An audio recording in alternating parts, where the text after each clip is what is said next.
You have successfully joined the webcast. Please stand by. The meeting will begin shortly.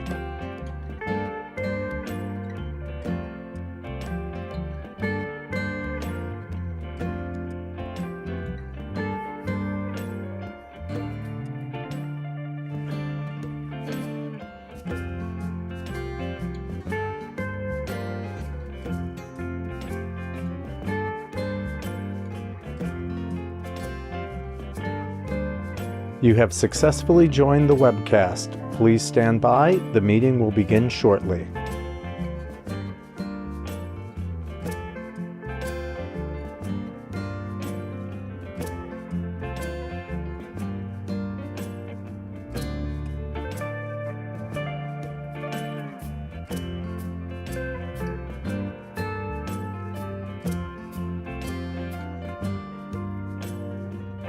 You have successfully joined the webcast. Please stand by. The meeting will begin shortly.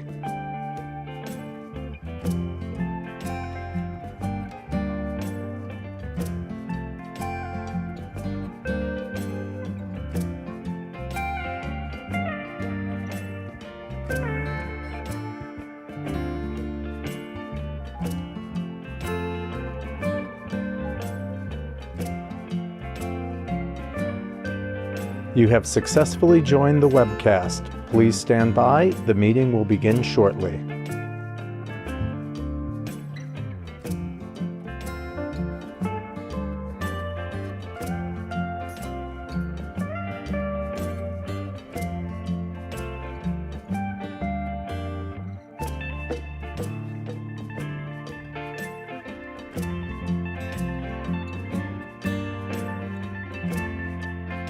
You have successfully joined the webcast. Please stand by. The meeting will begin shortly.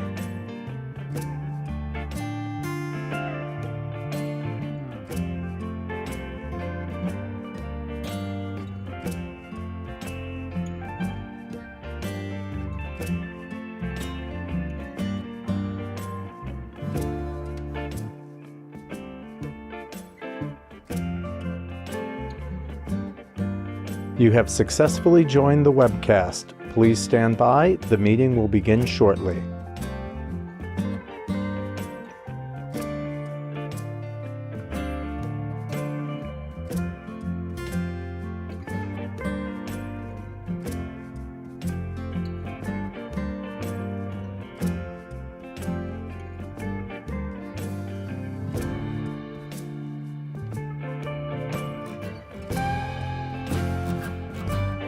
You have successfully joined the webcast. Please stand by. The meeting will begin shortly.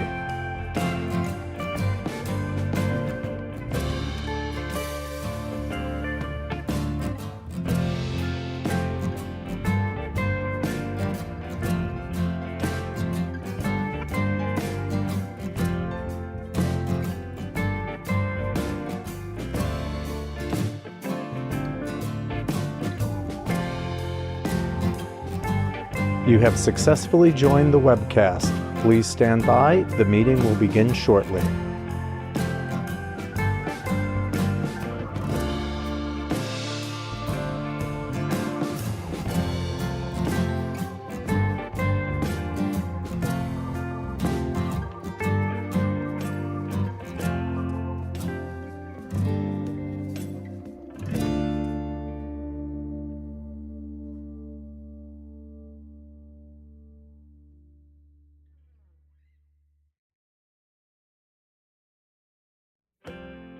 You have successfully joined the webcast. Please stand by. The meeting will begin shortly.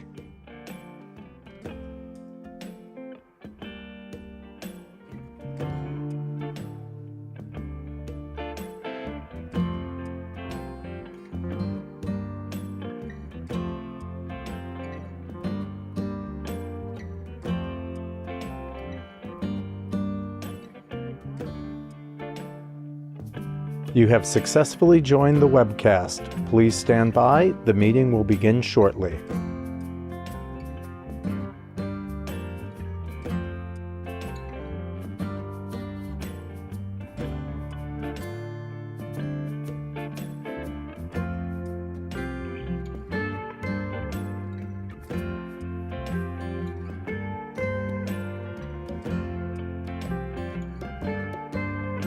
You have successfully joined the webcast. Please stand by. The meeting will begin shortly.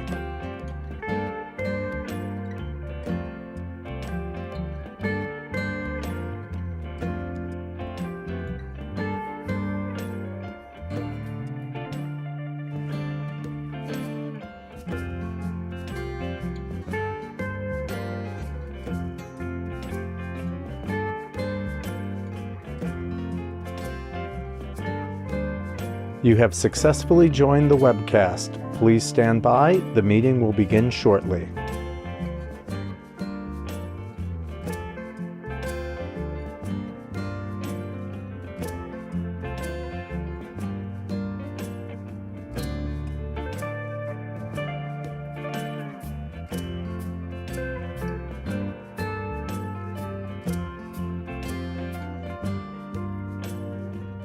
You have successfully joined the webcast. Please stand by. The meeting will begin shortly.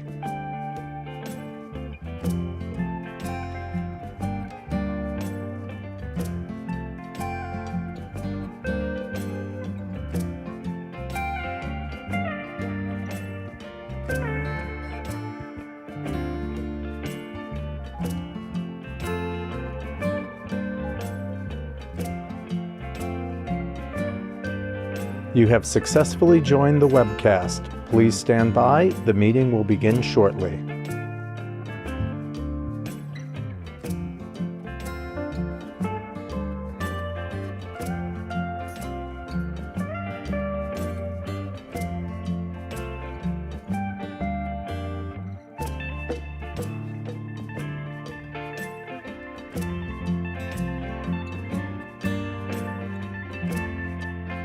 You have successfully joined the webcast. Please stand by. The meeting will begin shortly.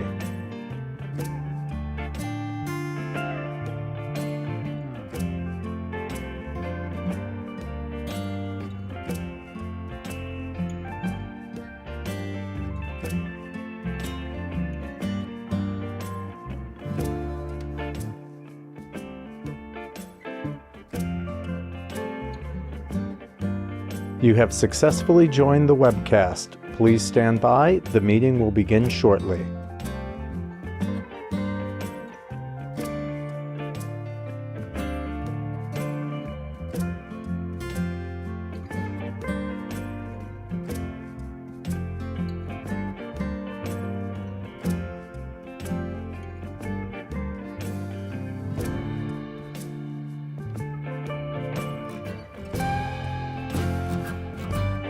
You have successfully joined the webcast. Please stand by. The meeting will begin shortly.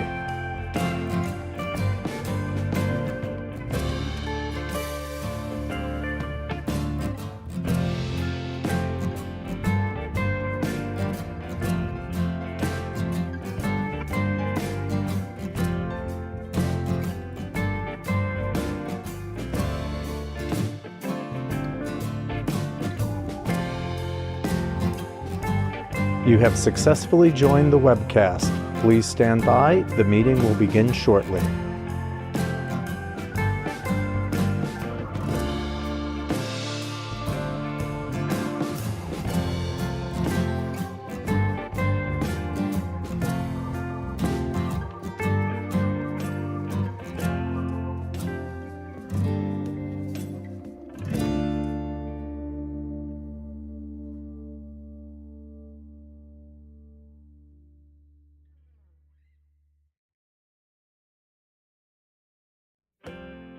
You have successfully joined the webcast. Please stand by. The meeting will begin shortly.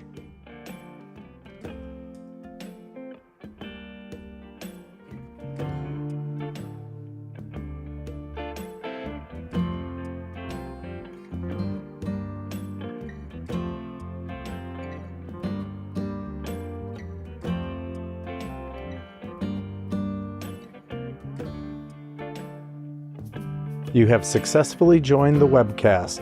Please stand by. The meeting will begin shortly.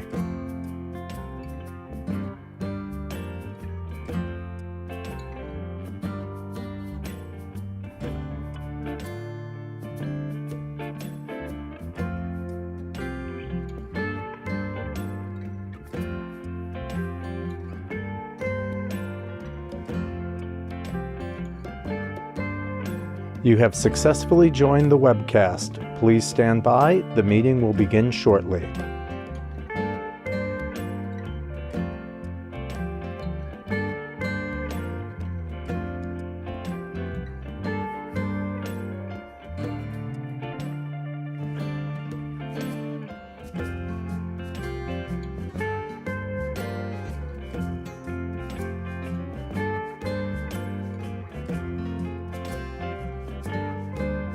You have successfully joined the webcast. Please stand by. The meeting will begin shortly.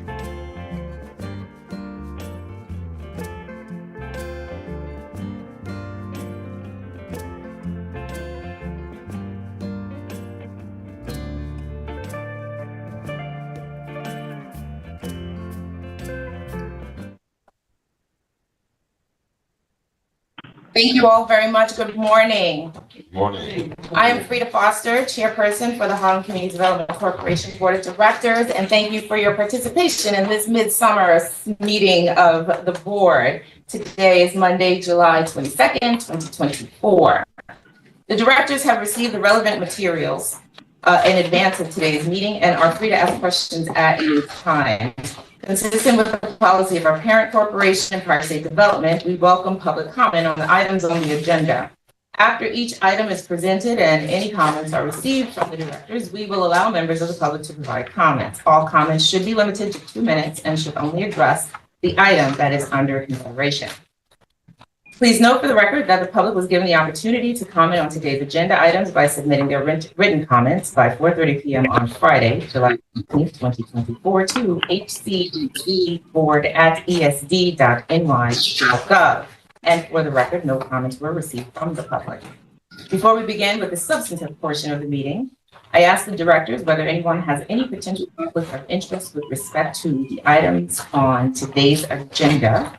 If so, please make an appropriate disclosure on the record at this time so we can be sure that you recuse yourself from any discussion or vote with regard to such items.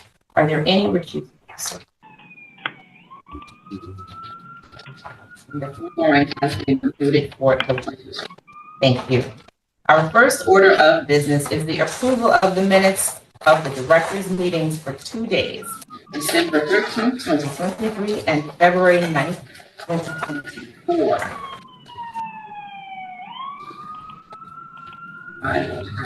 May I have a motion for approval of the minutes? Motion to approve. Thank you. Any discussion? Hearing none, all in favor? Any discussion? Okay. Good. Okay, hearing none. All in favor of approval of minutes, please say aye. Aye. Any opposed? All right, thank you. One Abstention. Yes, one abstention. Okay, the minutes have been approved. Thank you. Who opposed? Director Sutton has abstained. Abstain. All right. All right, thank you. Now, Mr.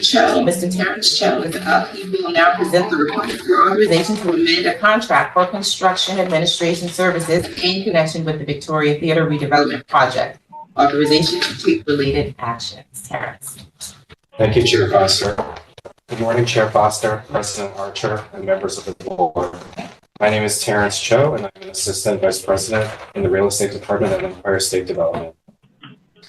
The board is being asked to approve a request to extend and increase the contract for Channing Redford Associates. Channing Redford has served as HCDC's Historic Preservation Owners Representative on the Victoria Theater project since 2018. During the proposed contract extension, Channing Redford will continue to provide monitoring services to ensure that the state's historic preservation requirements for the Victoria Theater project, which include restoration of the lobby, recreation of the marquee and ticket booth, the installation of the educational exhibit currently on display in the back of the historic lobby, will be continued to be monitored, and the developer of the project will be in compliance with those requirements. An additional note is Channing Redford is an MWB firm and has a great deal of experience in theater restoration, Previously, she has worked on the Stephen Sondheim Theater in Midtown at Bryant Park, which was also under a DSD general project plan. The board is being asked to approve an extension for Channing Redford's contract with the end of September 2024 and increase her contract value by $10,000 to a total of $83,740. The sources of funds would be from the developer's interest account and the developer on the Victoria Theater project. I'm happy to answer any questions. Thank you for your time. Thank you. Are there any questions?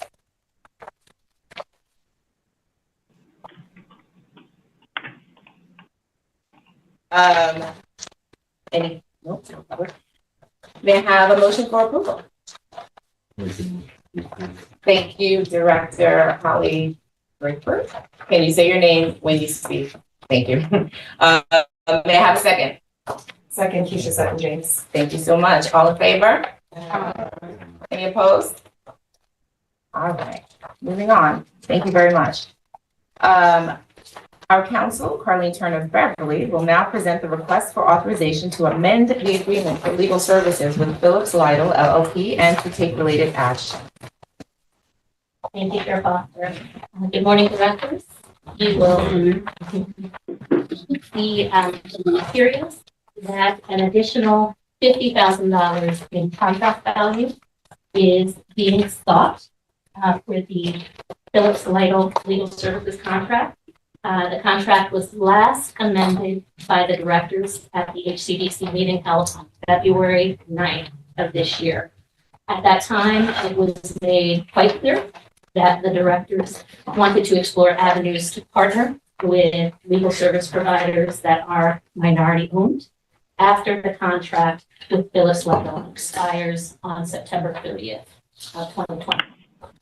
Please note that there are no plans to extend the contract beyond that end date.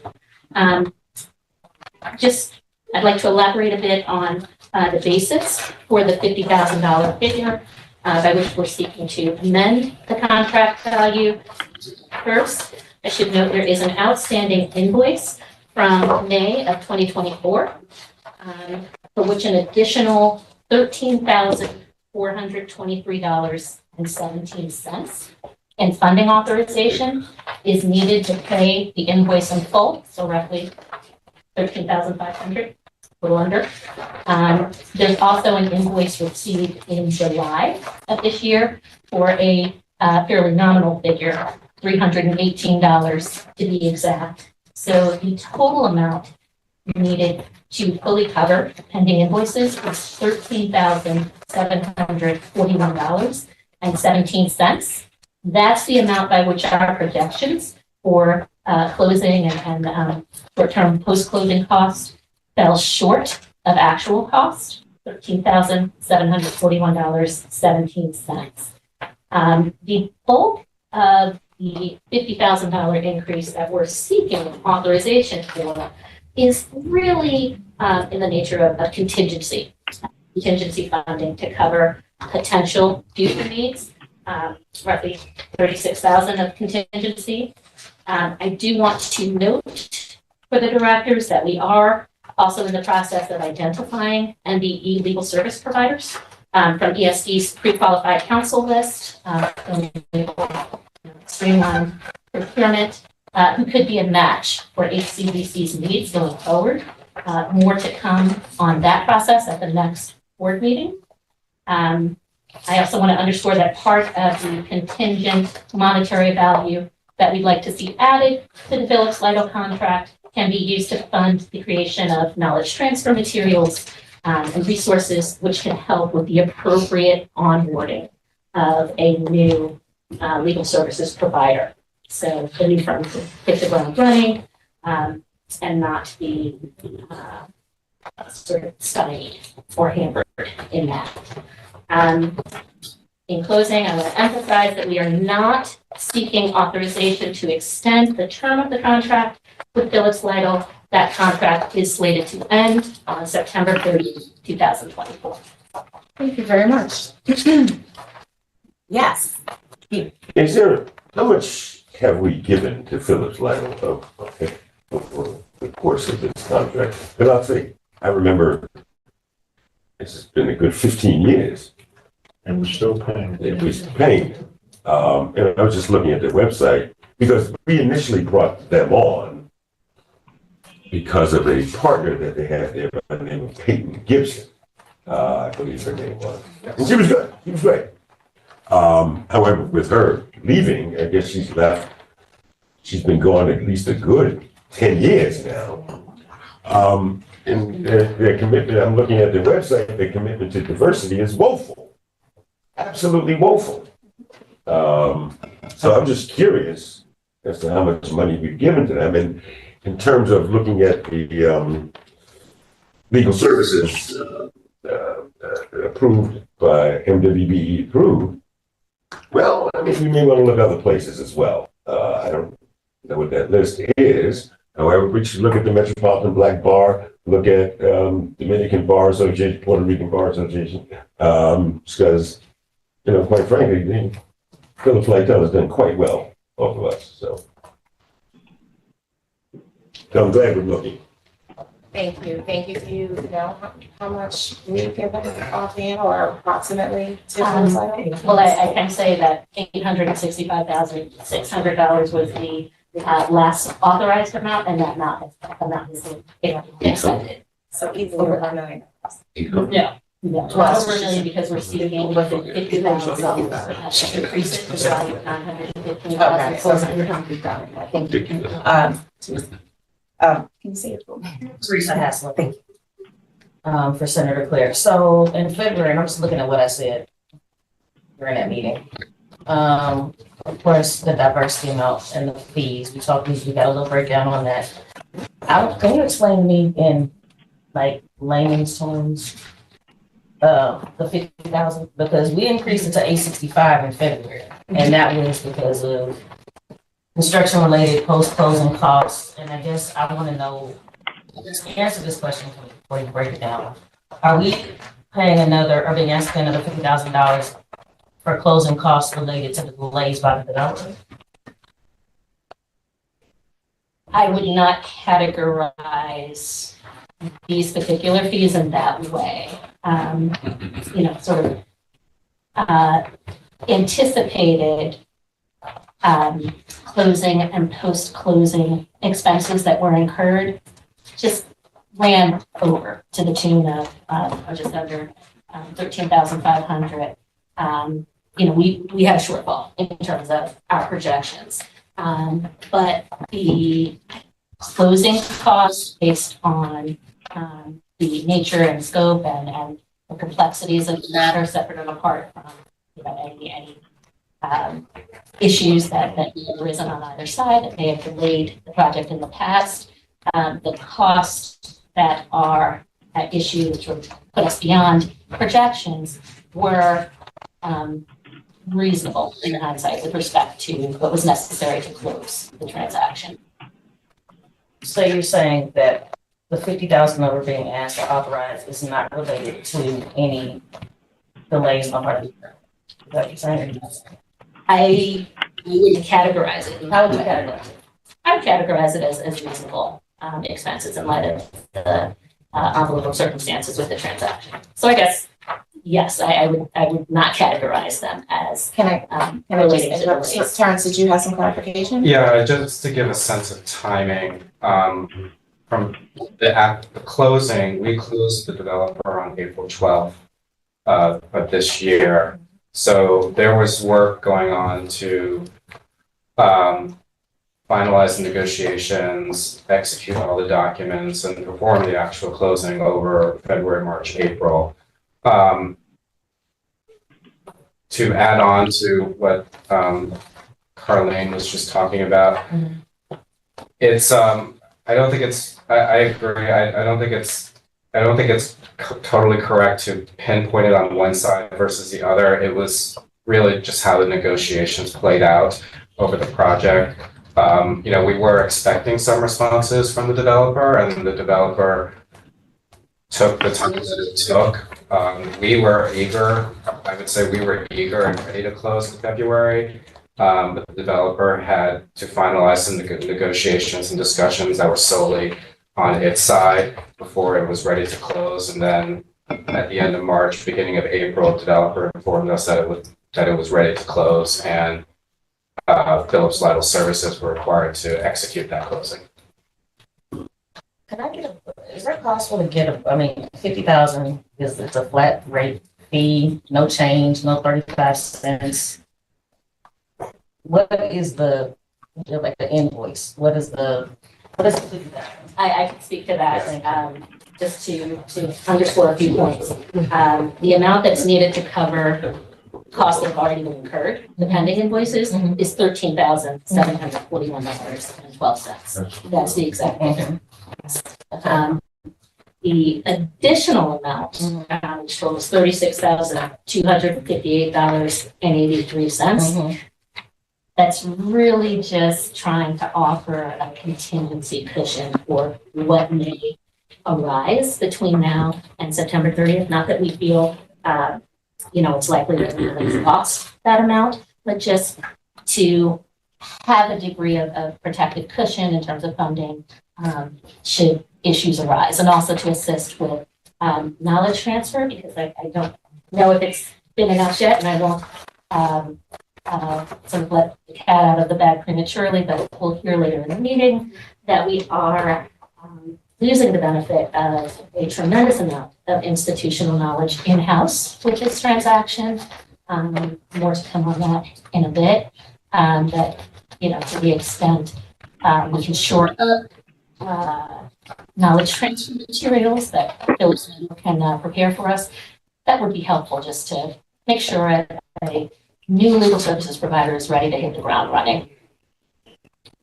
If we're the client, why are we paying them to summarize the work they've done for us? Because it's our work. I'm sorry, it's our work, right? So we're paying them, and I still want to know the breakdown of the $36. We're paying them to summarize their work. That is basically work for us. Because what else would they do with it? Paying them to assist with knowledge transfer, which may go above and beyond, written work product that they've already accumulated for us. Questions that may come up down the line where we just want them to sort of lay the groundwork for it. Something comes up, say in August or early September, and we know there's potentially going to be longer-term implications, and we just want sort of a more fleshed out analysis that can help a new legal services provider. It would be helpful, right? Because we have that over 15 years, and Yeah. they may not have I'm clear been on as that. diligent as we would like. I'm clear on that. I'm what's problematic is not having a breakdown of this $36,000+ because it's a very specific number. So I would like to know what that number is going toward. What is the definition of knowledge transfer? Because it seems to be more than just passing off a accordion file folder. What is, and then as far as a contingency, what assuredness do we have that they're not going to use up that $36,000 because we've already prepaid? Right, when you have a retainer. No, No. we haven't prepaid. It's not. There's no retainer. So the $36,000 is not for services not yet incurred. No. It's for services already It's- incurred. No, it's for services. It's anticipatory. Yes. Right, it's services not yet incurred. Right. But we wouldn't have paid it, we We would have haven't. authorized that they could pay it. They wouldn't transfer the money to them until after the Right. services have been. Yeah. Right, if services are intact. We're We're gonna pay the 13,000, right? That's what we're gonna pay. If I'm the law firm and I know that I have a credit line of $36,000, Well, why would I But that's leave how- anything on? That's how every contract works, though. Every contract has a value, and the vendor is not going to bill for charges or service, or sorry, bill for services not rendered that were not approved. right, and if I Every can, contract doesn't work that way, Terrence. Some No. contracts work that way. The contracts here, though, they all do work this way. And we just authorized $865,000 in February. So I'm just trying to figure, we keep moving the needle further down the line. Director Hassel, if I could just Absolutely. share one point, that hopefully provide some peace of mind, but at least provide some clarity. We've reached a point with the status of legal work on this matter that services are really being performed as requested. There's no sort of blanket authorization to, oh, well, you know, law firm, you see a need, please go ahead and proceed. You know, you don't need any additional notice from us. That's not where we're at this point. Like, it's really work as assigned.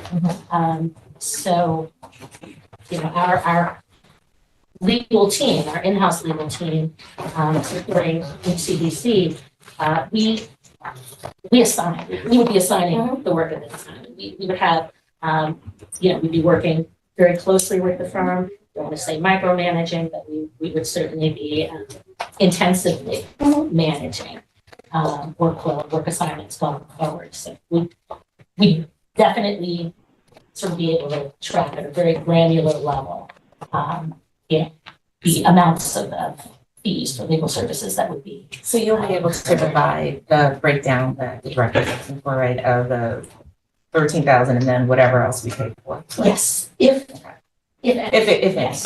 And that's fine. I'm gonna finish. I really want to be clear on the fact that the extension and now the request for the additional $36,000+, because nobody's told me otherwise, is related to cost overruns, unnecessary delays by the developer. And the contract that was negotiated, to me, sounds like not a good contract, because we are now carrying the cost of their lack of due diligence. So we're absorbing the law firm fees, the time, and we're absorbing that. So and no one is, I agree, but I don't agree. I wouldn't categorize it the way, if you're not saying it, I'm saying that that's what it is. We are paying legal fees because the developer has not incurred a cost. Part of the cost is these legal fees. one point of clarification, Director Hassler, ACDC is not funding these fees. They're being paid by the developers in press account. So it's the developer who's actually paying for the legal fees. We just need authorization to basically, you know, allow payments to be made from that interest account. All right. Hi. Oh, sorry, Keisha was first. Then. It sounds like, I have actually two questions. It sounds like, we're leaving someone on ESD's in-house legal team is making a departure or something. Is there not an ability to have some of that knowledge transfer happen internally so that that resource is shored up internally in the way it would happen in many other organizations where the team that's actually losing the knowledge base actually does that knowledge transfer? The transfer is coming. I couldn't go into that. It's not really a board item, but this week is my last week at ESD. My last day is Wednesday, and I have been meeting with my replacements. Some of them are still TBD, but we do have a replacement to manage the construction and design, and then Wilmar are still on board for the community relations aspect. I've been holding meetings, and I just completed last night my transition memo, which outlines a lot of the information as well as location of the file. I also have a lot of past historical memorandums and presentations. Some have been shared with this board, some have been internal, but I'm happy to share them, or my successor can. But that is some of the knowledge transfer. Let's get to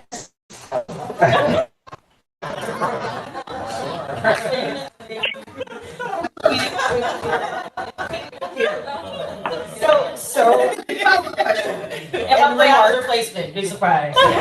What'd you say? I'm his replacement. Managing this area. It is great of mine. You need a show. First, congratulations on Thank you. going on to something.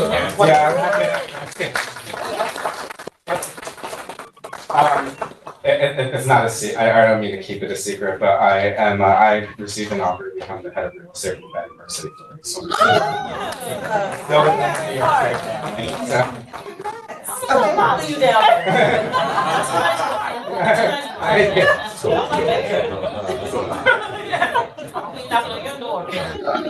Okay, I'm not done. Thank you. There's no way. So back to the initial question.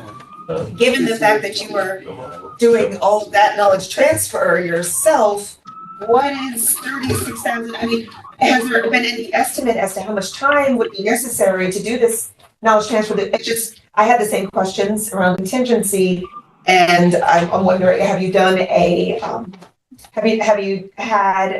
sort of estimate as to how many hours are needed and how much it'll actually cost Phillips Lytle to do this?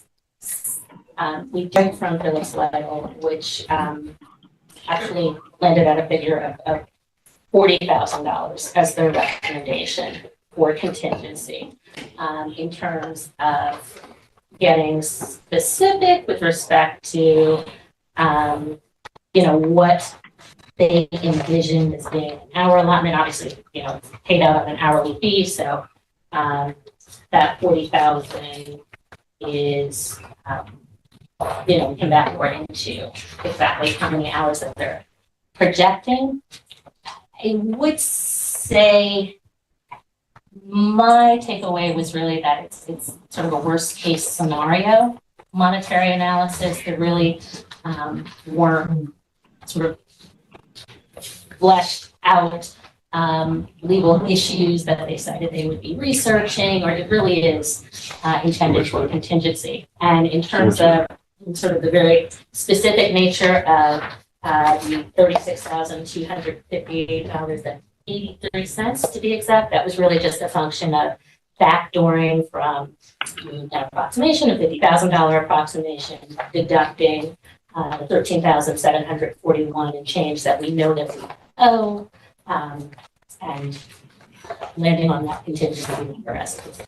So this may or may not be used. So just, picking the middle rate in their hourly rates from 800 to 190. Middle rate is, call it 625, 36,258.83 divided by $625 an hour comes to 58 hours of work. And I don't know, that feels like a lot for knowledge transfer. Maybe I don't have it wrong, but And issues as may arise. What is issues it? as may arise. You said knowledge transfer was one One element, element, right? yeah, It might right. be something else. It Right. might not be as much as the knowledge. Exactly. But this is the contingency that we pretty much have Or in that addition we're to the seeking. 13,000 invoice, right? Yes. Okay. that was it. I'm not, I just feel like it's excessive. And Sounds like I, a lot of money. it just feels excessive to me. All right, Holly, I'm sorry, Keith had his hand raised, but then he walked out. So Keith and then Holly. Yeah, I have no doubt that Phillips Lytle is a reputable above board law firm, and they will not charge anyone for work that they have not done. I happen to work in a law firm, and these lawyers take their practices very, very seriously. However, I too do feel, and one of the criteria is knowledge transfer. Hell, Bill Curtis can give you knowledge transfer. I can give you knowledge transfer. Holly can give you knowledge transfer. Ernestine can give you knowledge transfer. And she was here. We were here. So anyway, I'm just saying. And I agree with Teresa. I mean, the lawyers are supposed to transfer the file.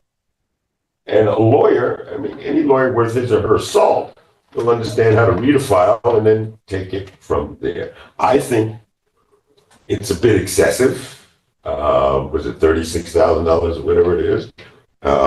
Just to make sure. And this is the last little bit that I guess they're trying to get out of us, right? That's what it sounds like.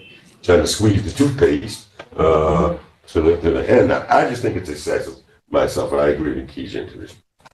Holly. Is this our last dealing with this law firm? Probably, yeah. Say it again? What'd you say? Yes. This is it. This is it. We're closing it out. This is it. September is it. Number one, they say 36,000, they can make that 36,000 happen by just switching different numbers. Or phone calls, or memos, they're all billable. So this is it with them.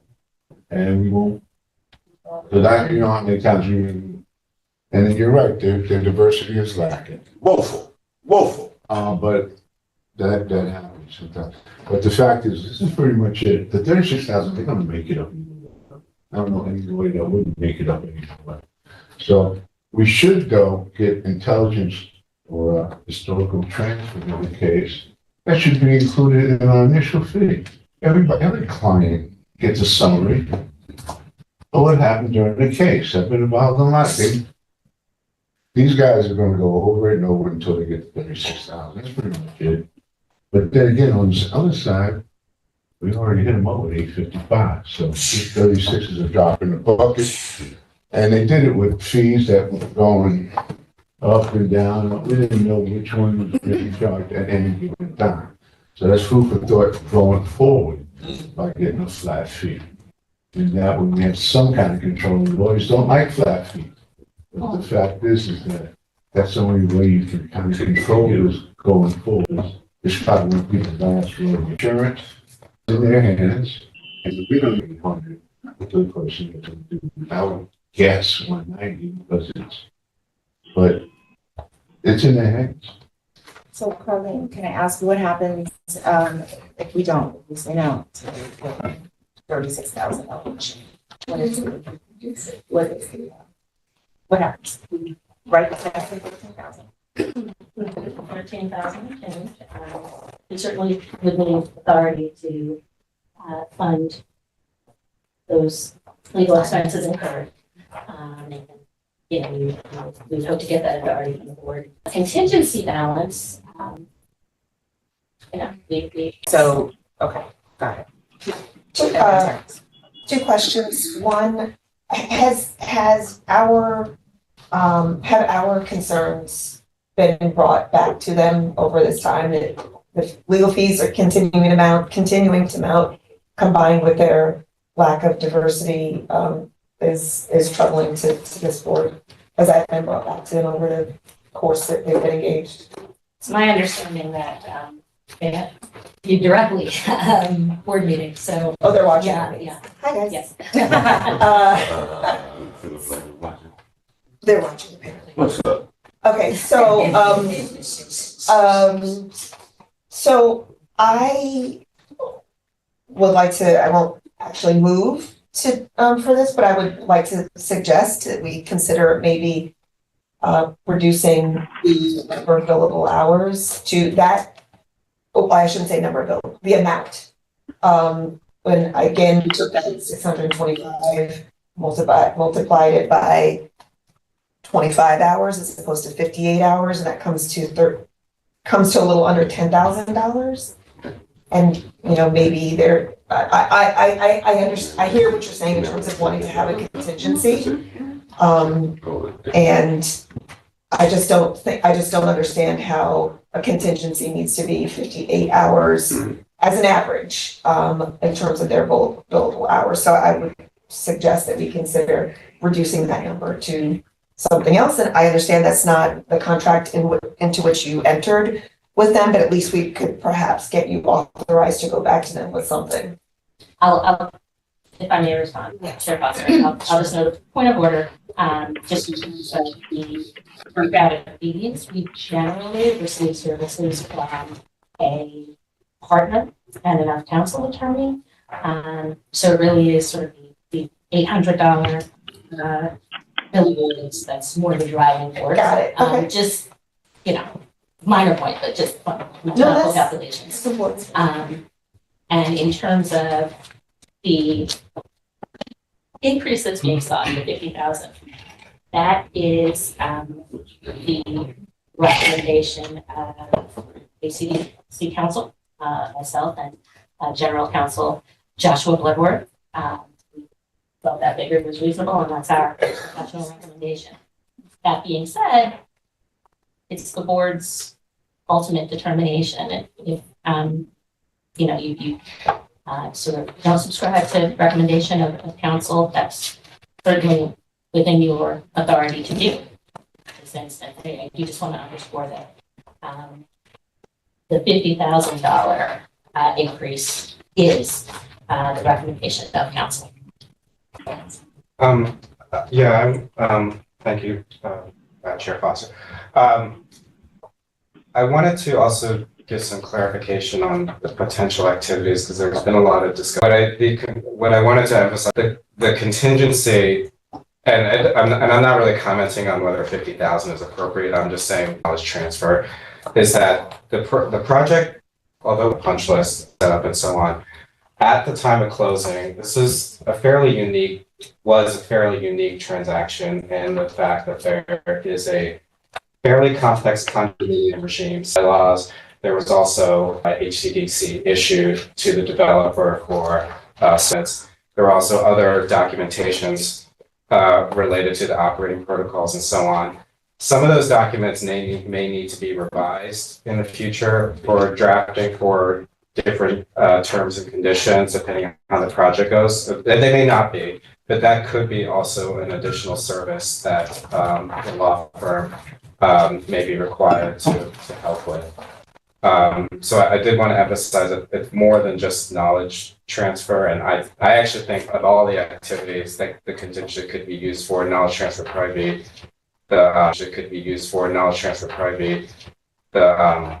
take the least amount of or take a lower amount of time versus some of the other activities. And finally, this project, it went on, it's still going on for, if you really go back to the ground lease, which was signed in 2015, 10 years. We went through 10 amendments with the developer. Each of those amendments require drafting and certain legal documentation and support. The closing binder is maybe 60 some odd documents in there, and hundreds of pages, 1,000, maybe even 1,000. So there is a lot of legal documentation that was associated with this transaction, like any commercial real estate transaction. All right. Just a comment. Just a comment. And as we move forward, I just think it's important to have these things recorded for history purposes. This is a very important conversation. We learned a lot, especially in Harlem, making sure that there's a number of contractors and people who represent the diversity of Harlem, primarily Black vendors and service providers. With that said, I don't want this conversation to bind what I hope is another or new law firm that does have more diversity, right? It's like a I don't want to say catch-22, but it's easy to have these conversations about fees and excessive fees because this has been a 15-year relationship and it happens. So this is important. This is good. I just also don't want us to sort of diminish the value that minority-based firm or own firm, right? Because they need to get paid too. So I want to just note that this is an important conversation. It's a learning, teaching moment for all of us, but at the same time, moving forward thoughtfully so that we're not nickel and diming the next attorney who I hope is a minority-run firm, right? Who also is due their $800 or more for their partner. So I just want to note that just moving forward. Thank you. And I think it's important to also remember that the relationship that we had with Phillips Lytle was directly, with the Victoria Theater, which was riddled with a lot of unfortunate events that made this bill as much as it is. That's what I was saying at first. Like we're paying for all of their, I don't want to say it, but you know what it is. Yeah. But to clarify, like Carlene said, it's similar to the historic preservation, Channing Redford. This contract is funded by the developer. Yeah, we don't pay anything. It goes They paid enough.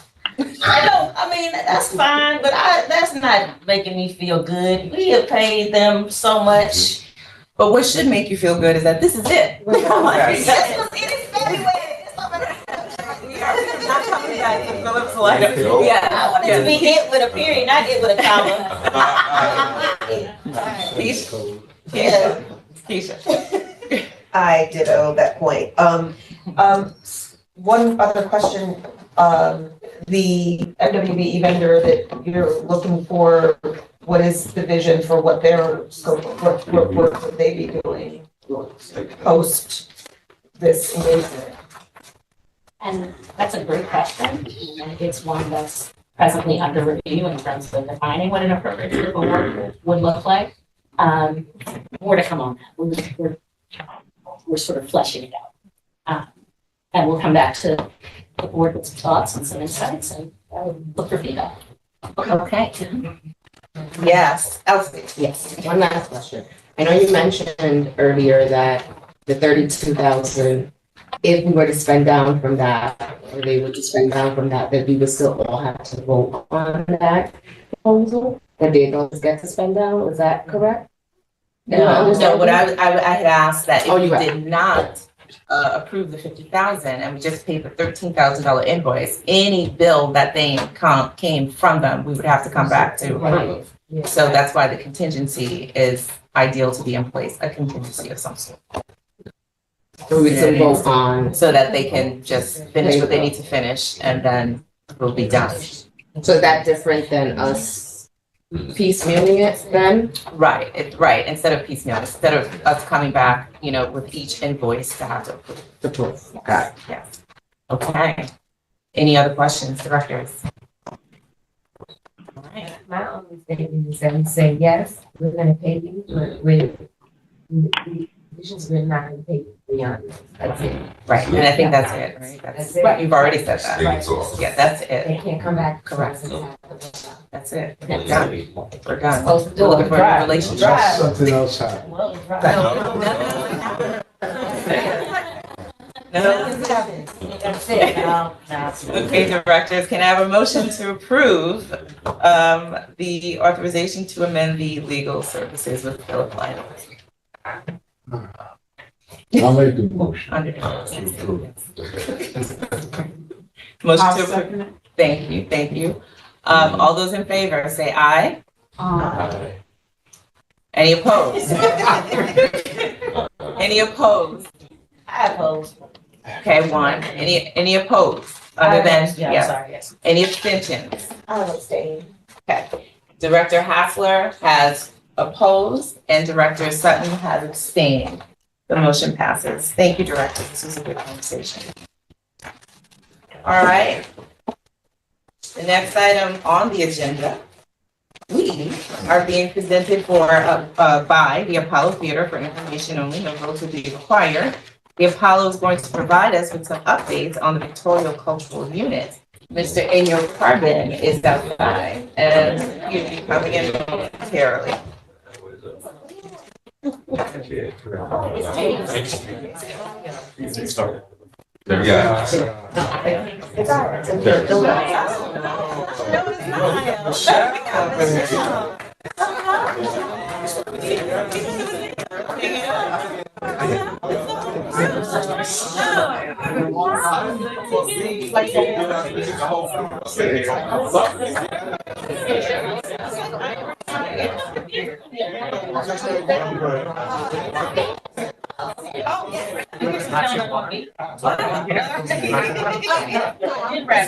Thank you. Yes. I stand corrected, it's the whole Apollo. That's very nice.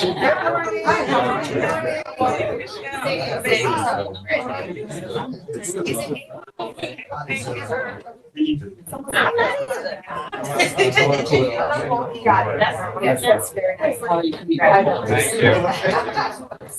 Good, right? What they say.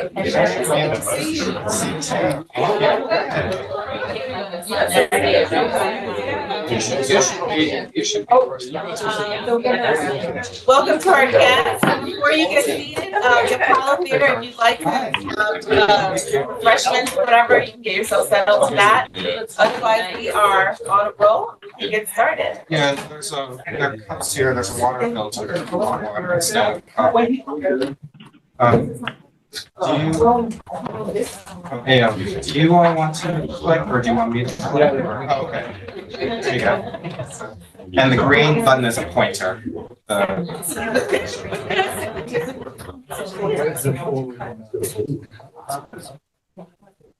So the down button is forward, the up is reverse, and then the green button is on laser pointer. All right, welcome, Apollo Theater. Thank you all for coming. Yes. I don't know if we expected everyone, but thank you all for coming. I would like to, because I don't know the whole crew that you assembled here. I would love to meet them. Fantastic. I'm Michelle Ebanks, the president. I'm Aldo, the COO. Hello, everyone. Camila Forbes, executive producer of the Apollo. Yeah, yeah. Good morning again. Io, community relations manager.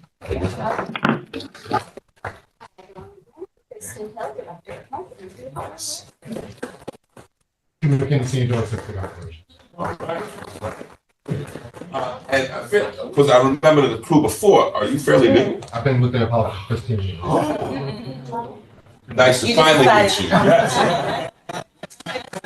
Same capacity. Gotcha. I've been in this business for 4 years. And you said it was cute? Cute.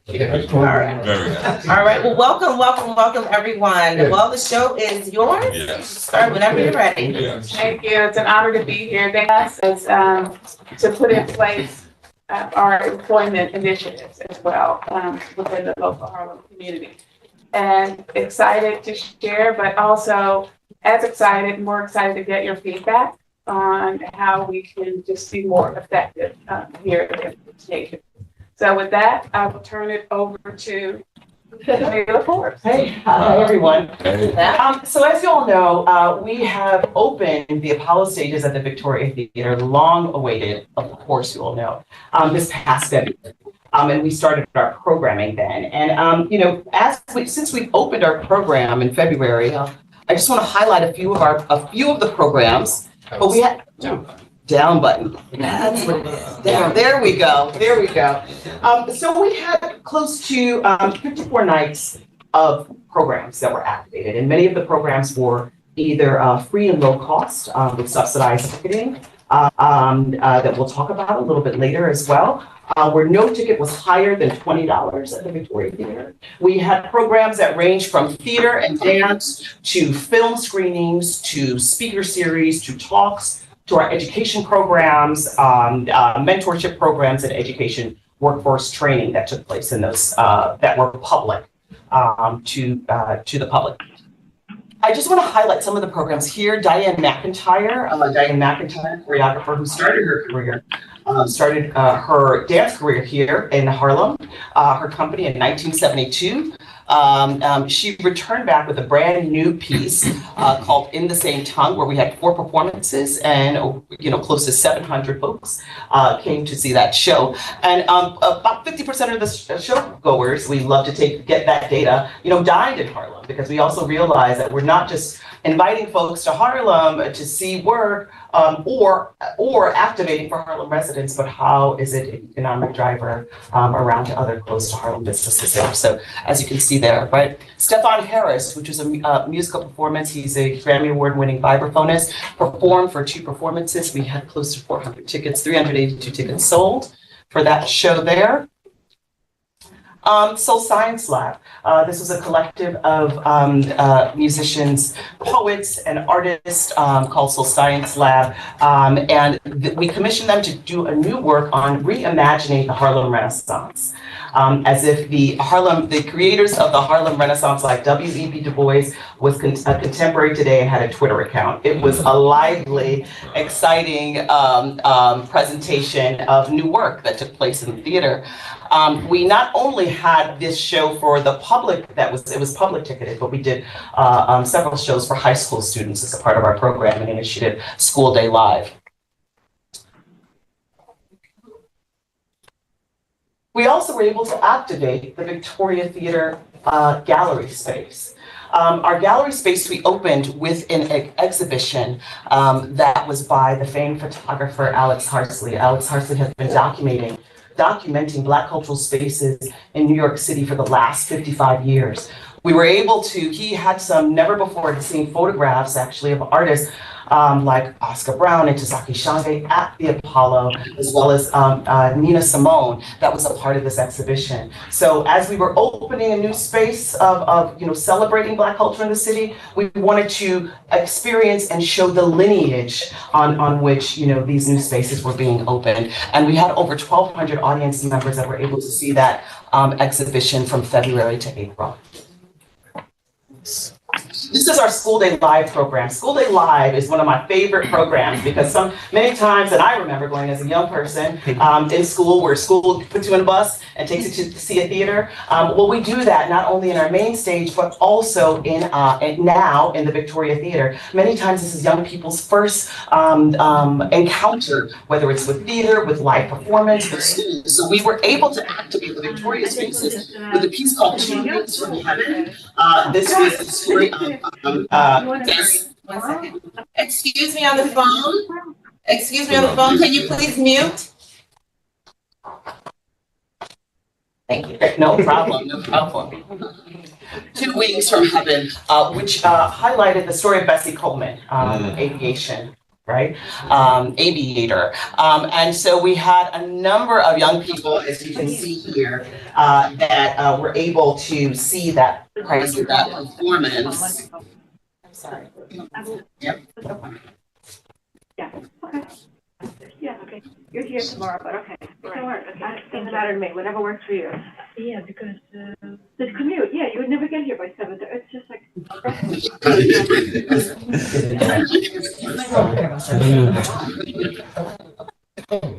I don't know who that is. Okay. Yeah, thank you.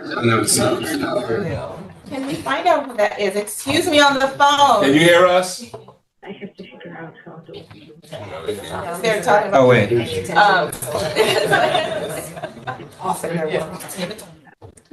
There's one. All right. Okay, no problem. Yes. So we had two performances of the piece by Soul Science Lab called the Harlem Renaissance Mixtape. And for that performance, we had about 134 students attend, and Two Wings from Heaven, which were really catered to grades 3 through 12, and close to 273 total students attended. And for the breakdown, which we have here.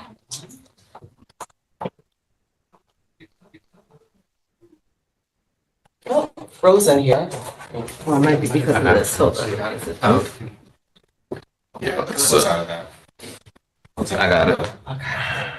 Great. Just wanted to also show the breakdown that we have here of the number of schools that we outreach, specifically that attended from Harlem. So we just wanted to make sure that that was highlighted. And if not, okay, here we go, right. So these were the Harlem schools that were in attendance for those School Day Live performances. A. Philip Randolph. We're also going to share this presentation afterwards, so you all have copies of it, right? So of the 507 students, 356 were from this assortment of schools in Harlem. So we're really excited for our outreach and our Harlem school partnerships that we've been cultivating over the last 15 years. Another piece of our Harlem, of our Apollo education program is our Apollo Theater Academy. This is our Young Force, is our training program ultimately that caters towards high school students. So we accept applications for paid internships for high schools in our spring and fall semester. This internship, young people are learning skills of behind the scenes of operation of a theater. So this is technical theater, this is arts administration, this is marketing. And these are our apprentices. Our apprentices are a step up from the intern, right? Many of these young people have either completed college or in a grad program. We have about 3 apprentices that are part of our apprenticeship program. Our internship program, per cohort, we have about 15 young people per semester that take part in those.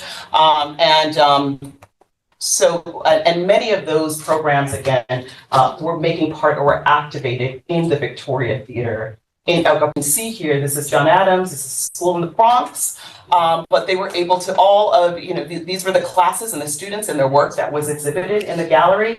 And about 150 folks came to that gallery exhibitions. These were moms, dads, brothers, sisters, aunties, and uncles that were really able to take part and really celebrate these young students and their accomplishment of creating their art. So in total, for just Apollo Education, we had a total of 11 residencies across the year. Residencies are defined as our in-school program. This is where we're sending teaching artists into schools and they're executing continuous residencies. Of those 11, 5 were specifically with our Harlem School partners, Harriet Tubman Learning Center, CS 154, as well as a double Dutch residency at PS 197. Of our teaching artists, 50% of them reside in the Harlem zip code, as well as the apprentices that you saw earlier. This past, which is our first go round with our apprentices, 1 out of 3 of our 3 apprentices reside in Harlem, and 60% of our summer and spring and summer interns also live in Harlem, while 40% attended high school. So we just wanted to share some of those data points from this past year of how we activated the spaces and who took part. I wanted to share, as Michelle mentioned, we always want to make sure, and I know with the help of IO, but more importantly with the help of this room, that we're able to get the word out even more about our programs, about our internship programs, and our apprenticeship programs. So we will circulate these dates, but we just wanted to make sure that, we all know that when applications are being received, and when we close the application cycle, because with your help, we can reach out to, a further constituency. We would really love that and appreciate that support.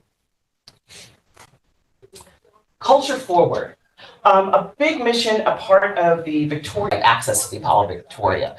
We define the participants, work by, for, and about artists and communities of the Black diaspora, with preference also to Harlem-based organization that are presenting artistic or culturally enriching work.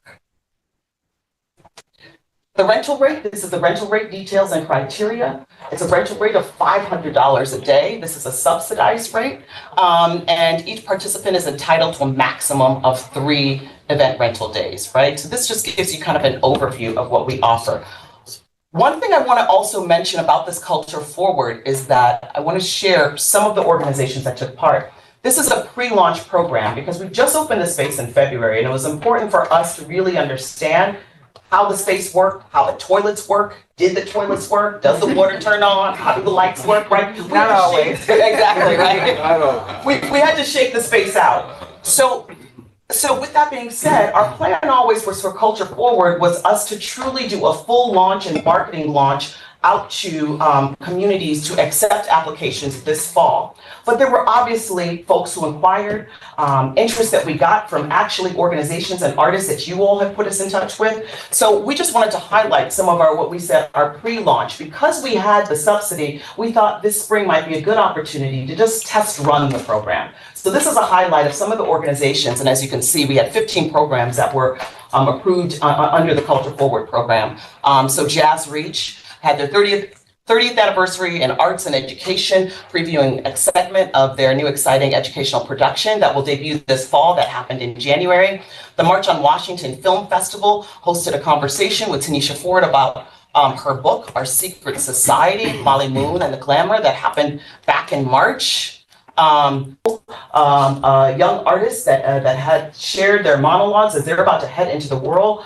That happened in April. And the next narrative monologue competition, which is a nonprofit organization that hosts young people, students basically, who are studying theater and memorize monologues from folks like August Wilson, and they compete with one another. This is a local competition, so this was a home to the New York headquarters of the next narrative monologue competition.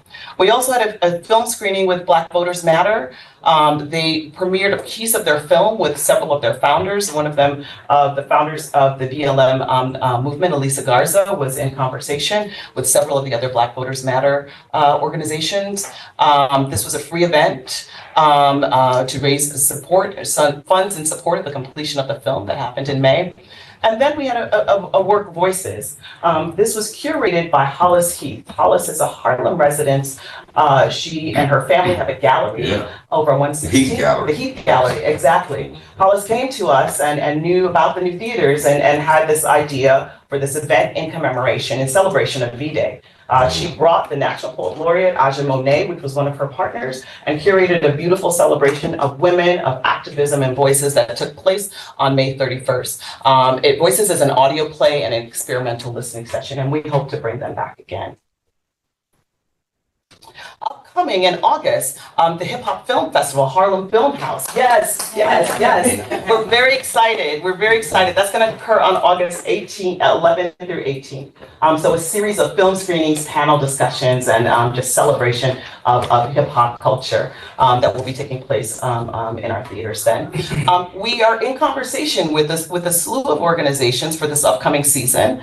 The Movement Theater Company, New Heritage, AGM Theater as well, Harlem America, Harlem Fashion Bureau, and NBT for the use of the space. And so, we're excited to continue this work moving forward. We're excited to actually make a public launch of this program to accept formal applications, and so that they will be going through an RFP process. But there's been so much excitement so far. We feel very strongly about it.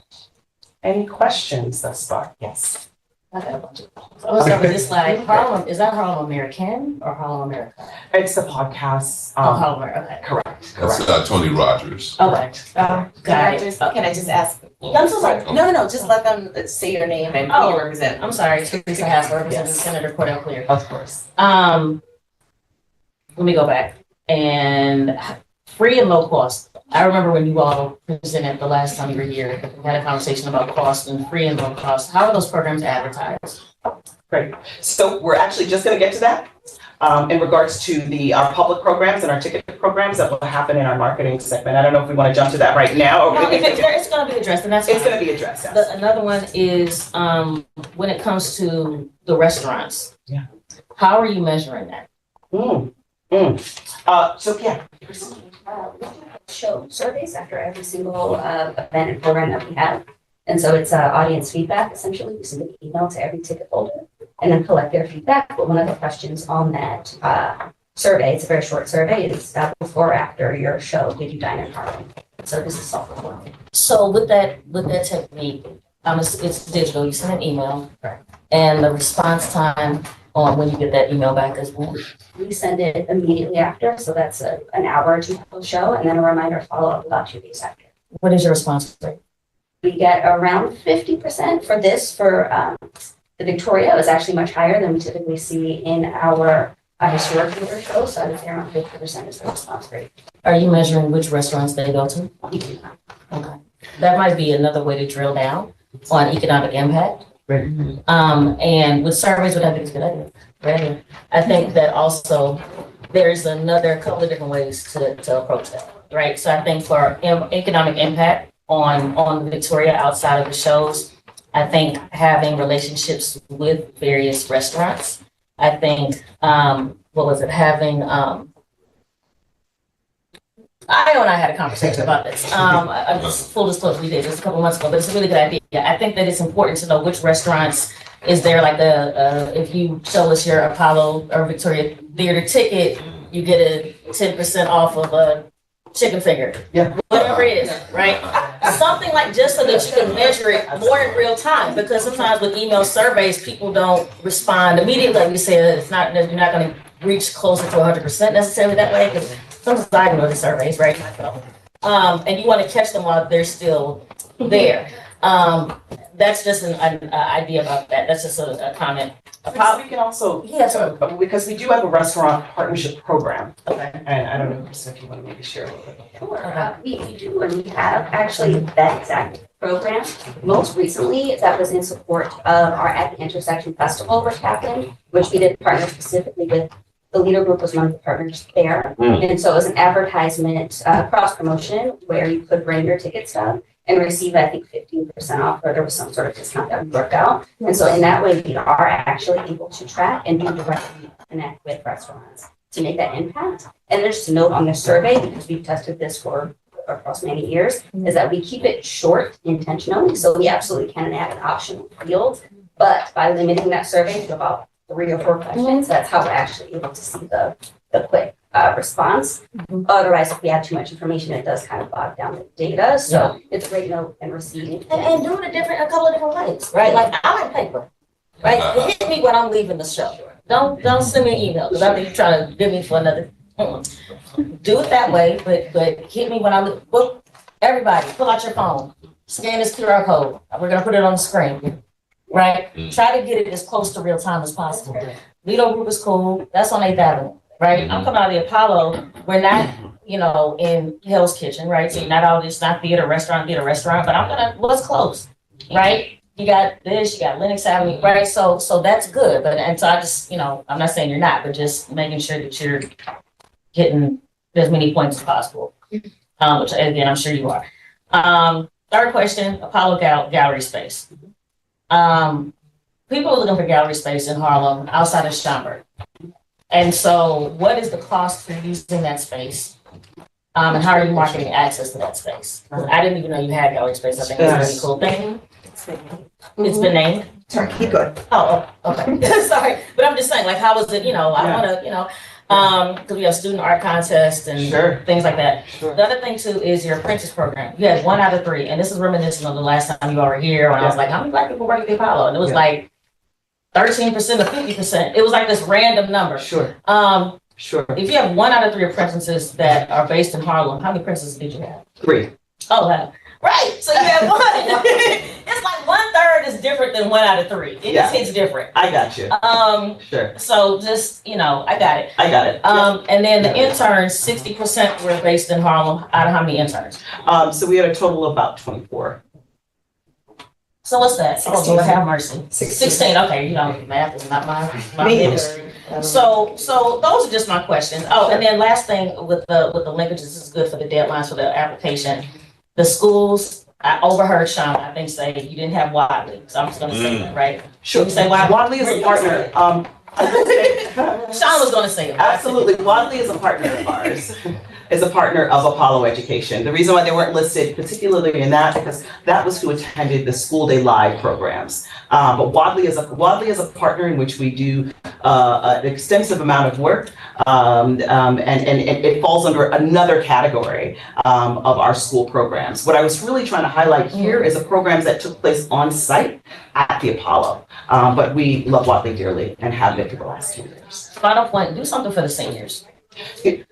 Can I? Yeah, I would love. So one of the programs that we have in education is called our oral history program, where we partnered with the elders, and the organization is oh my gosh, Elders of Harlem? Reverend Whitney. Reverend Whitney is one of the leads, and I'm blanking up the name, but I'm gonna, but the program around oral history partners with the elders and also with 5th grade. Wadley was actually one of the schools into which we piloted our oral history program. Debbie Artemindo, who's the head of our school programs, is an oral historian, and she speaks on the panel. She's a genius when it comes to oral history. But what this program does is training elders to train the young 5th graders of how to be oral historians in their community. And so it has been a really wonderful program that we've been doing for the last 12 years. And out of that subsequent oral history program, we've been able to capture stories of not only elders in our community and turn them into podcasts. That podcast lived on our digital website at apollotheater.org. Another program, as it relates we're really thinking about broader, like family program and elder program, is our film series that's going to be upcoming this upcoming season. So we've really been focused on thinking about programs in the film series around classic Black films. So an opportunity to screen and have a free screening of a film like Claudine, right? And how we can, it's very localized and has a huge resonance in our community, but also speaks to a very specific population. And so that's the kind of programming that we've really been considering, or not only considering, but planning for this next upcoming season. So you'll see a lot more of that. But thank you for highlighting. Absolutely, thank you. It's a reason we'll also be participating in Senior Citizens Day for Harlem Week this year. Oh, wonderful. I look forward to seeing you on the plaza. Oh, am I next? Yes, Keisha. Oh, is there another question? I'm so sorry. My question is, It was Keisha and then you, okay. okay. Again, here you go. I mean, no respect. I had two questions. Ladies first. Okay, so two questions. One, actually a suggestion you might consider on the restaurant partnership. Given that FDBA is an organized group of mostly of restaurants, you might want to consider broadening that partnership from the legal group to FDBA, the Frederick Douglass Boulevard Association. And if you need help with that, I can help. I agree though with Teresa in terms of, thinking, the point of that is thinking more broadly from one group of restaurants. So that was one suggestion.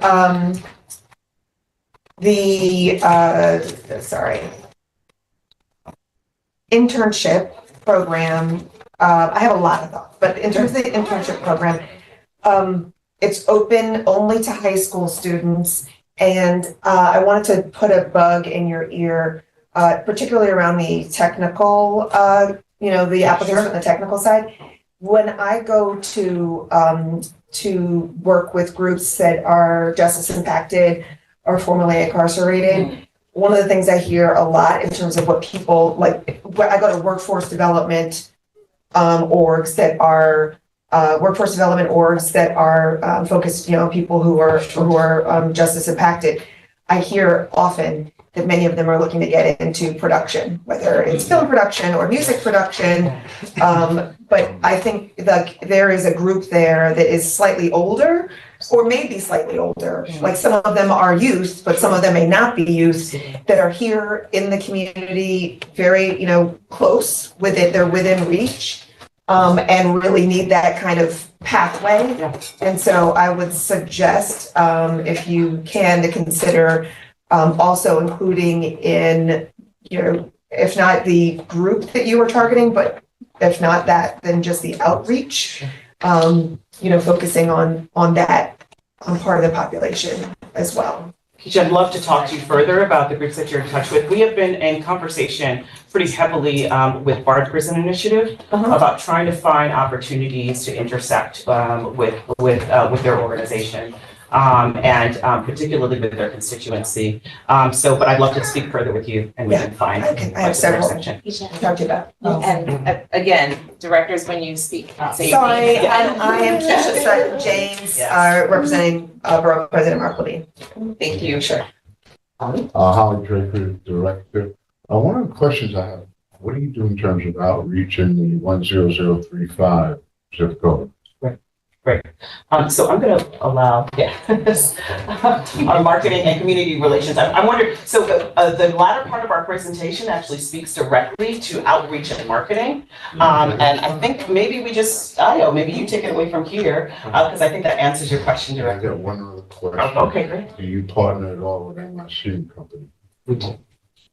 So, because one of the greatest things you can do is parlay the hotel with the events and the restaurants with the travel agents. Absolutely. And they hook up with the travel.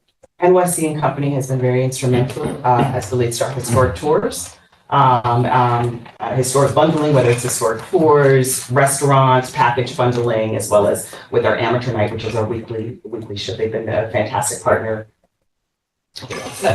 Lesbia, did you have a question? Yes, Lesbia did from Assembly Member Edward Gibbs' office. Hello, everyone. Hey. Space available. What would you contact for future events? Space available. Great. We'll make sure that space will be our rentals, our venue rentals department. We'll make sure that email is circulated in the deck post this meeting. Right, but remember, IO is our contact for the board member, so you could do that. Contact IO. Okay, Keisha. I forgot. This was the other question. Keisha Sutton James, representing Borough President Mark Levine. I saw that the daily rental fee is $500. Presumably there are other fees, many other fees that are involved. Do you have a figure for what your average rental was for those organizations that were doing the Culture Forward program? Right. Do you mean an average rental? Sorry, the average all-in. Cost? The average all-in. So on average, they didn't just pay $500. On average, did they pay $5,000, $10,000? Like, what is on average? What did they pay? It actually, if I may, It actually depends on the extent of, the rent. The rent number actually includes 2 permanent staff, RTV and an intern and 1 box office person. Depending on the amount of lighting, sound, and production elements, that of course, and it is a local one house. You know, we do have a local one representation there that we couldn't do anything about other than At the negotiate. Victoria. At the Victoria, yes. Okay. Local one had jurisdiction over any Apollo, so we did negotiate it. Depending on how much more staff you need, how many more security. So those costs tend to add on, and that could be $2,000 or $3,000 or $4,000 more in a day. It's hard to determine until you know the specifics of the show. But we can, if it's the range that you're looking for, I'm sure we can pull that data and provide that for you from, for instance, a film screening is gonna be different. Thank you. Film screening may be different than, let's say, a theatrical production. Correct, yeah, thank you, that'd be helpful. If you were to give a range from from 1 day to, I think the longest we've done so far is 3 day, it can be as low as 1,000 as much as 6, depending on what the elements are, as they outlined. So 1 to 6, okay, thank you. Because 5 is the base space, right? 5 is like bare bones. 500, that's what 500, yeah. But you have a scale which you use to make the charges, so. Yes, I mean, it's all those costs and charges. You know, one of the hardest things we found, the union negotiations, we were actually able to negotiate a union position at $25 an hour. And we struggled to find qualified people, you know, to be able to do the work. So we're working on training programs to try to be able to do that. So it isn't just the union labor. I mean, equipment is expensive. We have extensive equipment in the theater now, and we have lighting, sound, we have projection systems that you can take advantage of. When people bring in what they call backline or additional equipment, of course, local one labor has to bring it in. So those are the things, and we try to work with everyone to minimize it, to try to minimize their plan to lower the cost of using the space. Because there's direct cost. They're just direct costs to us, right? Yeah, I was just trying to get a sense of. With the rent. Yeah, so, you know, and how accessible that is, right? You know, the 500 is a number, but I was trying to get a, sense of, how many orgs can access what the real number is. And the real number is between $1,000 and $6,000. It sounds like per day. Not per day. Not per day, in total. For the duration, like even a 3-day run, wow, okay. And one thing we do before anyone uses it, we work up all the estimates in advance. We sit with them, and you could address it, and we work through and try to find a way for them to reduce. If you do this instead of this, you could save this, and we spend a good deal of time working through that. It's a brand new space. We learned a lot in the last 6 months. There's a lot still for us to work on. But I think the more prepared folks are coming in, the more able we are to assist them in how to minimize their costs. We have a lot of equipment in the house that can be taken advantage of. The minute you start lowering lights or moving them, you now have labor. So that's what we try to do to avoid it. Thank you, Ms. Forbes. Would you like, Ms. Busby, did you have anything else? Thank you. Ms. Forbes, would you like to continue? Or we gotta go? I'm gonna pass it off to my colleague Dyer. Okay. Executive producer, I like being called a colleague.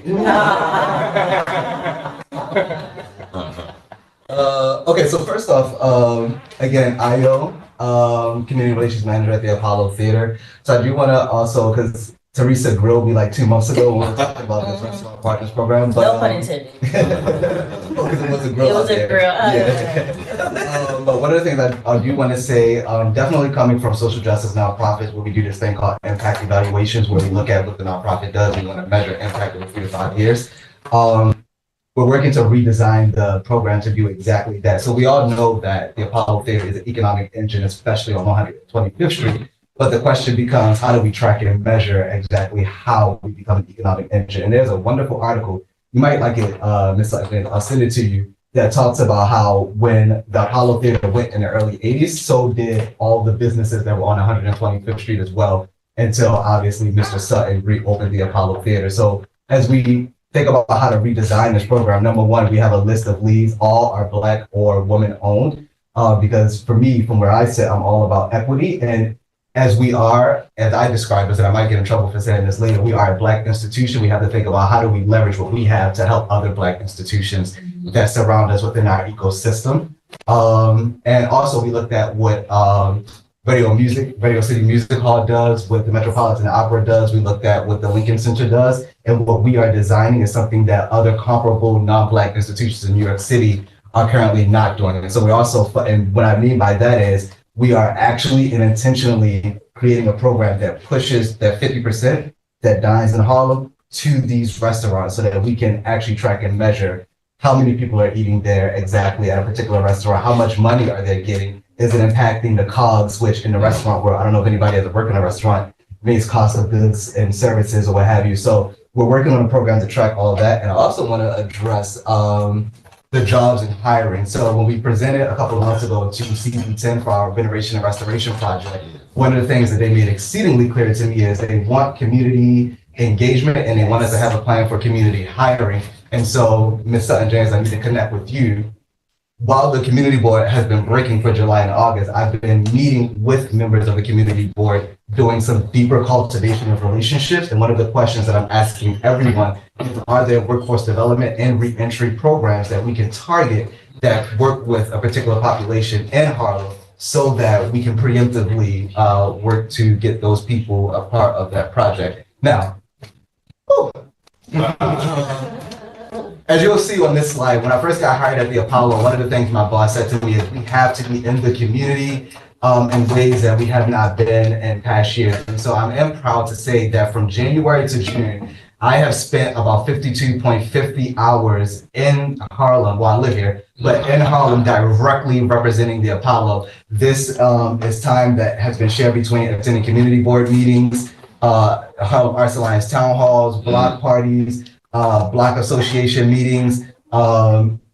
We did a job fair with Congressman Espaillat back in January. And one thing I want to say about this figure and the amount of time spent representing this institution in this community is this number does not include anything that happens within normal work hours. So for instance, participating in the HCDC roundtable in January would not be included in this figure. If we were to include the number of hours spent that happens during normal business hours, that number goes from 5250 to 70 hours spent directly representing this institution in this community. Also, one of the things that I'm proud to announce is in the coming weeks, we're going to launch a dedicated community resource page on our website. Now, here's the fun thing about that. Our website has 87,000 monthly visitors. And when I met with Michelle, it feels so weird calling the president by her first name. But she says it's fine. But when I met with Michelle, I believe in November, and I said, from a community relations standpoint, what is most important to you? She said, we need to use our brand as an anchor for other organizations and institutions that exist within our ecosystem. And so from that, we have this program, we call it Apollo Cares internally. That's really internal language. But anyways, because our website has so many monthly visitors, we're looking at low cost and free community programs that we're gonna feature on our website, giving them free access. So when all those thousands of people come to the Apollo website, if you need anything from development programs for your child, for older adults, for business resources or what have you, it will live there on the Apollo's website. And also right now, I mean, organizations that are based in Harlem, like Artistic Noise, which works with system impacted youth, organizations like the Harlem Bomb Shelter, Silicon Harlem, all of these organizations are already on the draft site that will launch in the next couple of weeks. I would also say, if you know of any organizations, and I'm happy to share my running list with the board that are not there, feel free to send them to me, because we're a performing arts center and we can't do everything. But what we can do is we can say, here are the resources, here are the people to talk to. And for the next bullet point, on a monthly basis, we'll be using our tools from social media to email marketing to further push these organizations out to people in the community. So we have an email list of about 350,000 recipients with an open rate of about 40%. So about 110,000 people are opening our emails every other week. So on a monthly basis, we'll push these organizations out to that list, and that list is people from around the world.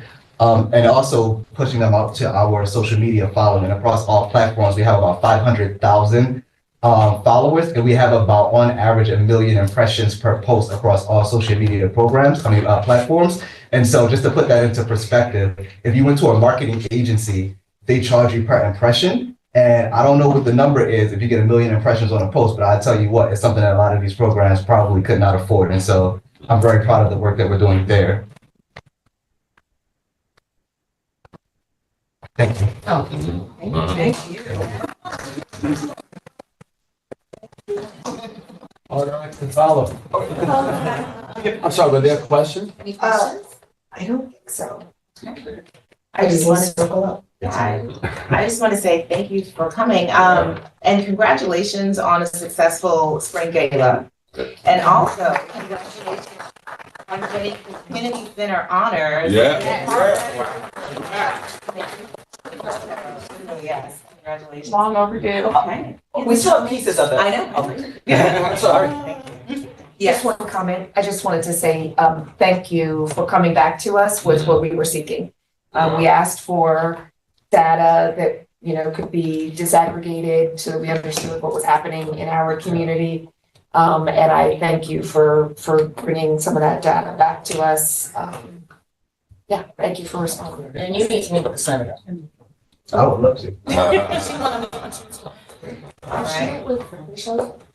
So, Are we gonna let, we're gonna let Apollo finish? yeah, I'm sorry. Or you guys are gonna finish your presentation, so doing so well. Yes. Thank you.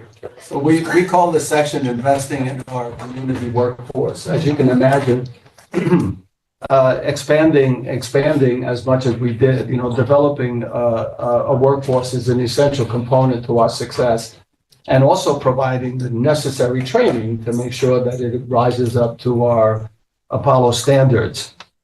To that end, I mean, IO has done an extraordinary job in finding the staff that we ultimately need and continue to need regularly. So it isn't enough to hire staff. Much of our staff is performance related, which means at any one time at the Historic Theater, we could be hiring 25 ushers and ticket takers and so forth. And throughout the year, we're constantly in need of new staff. And we put them through a rigorous training program.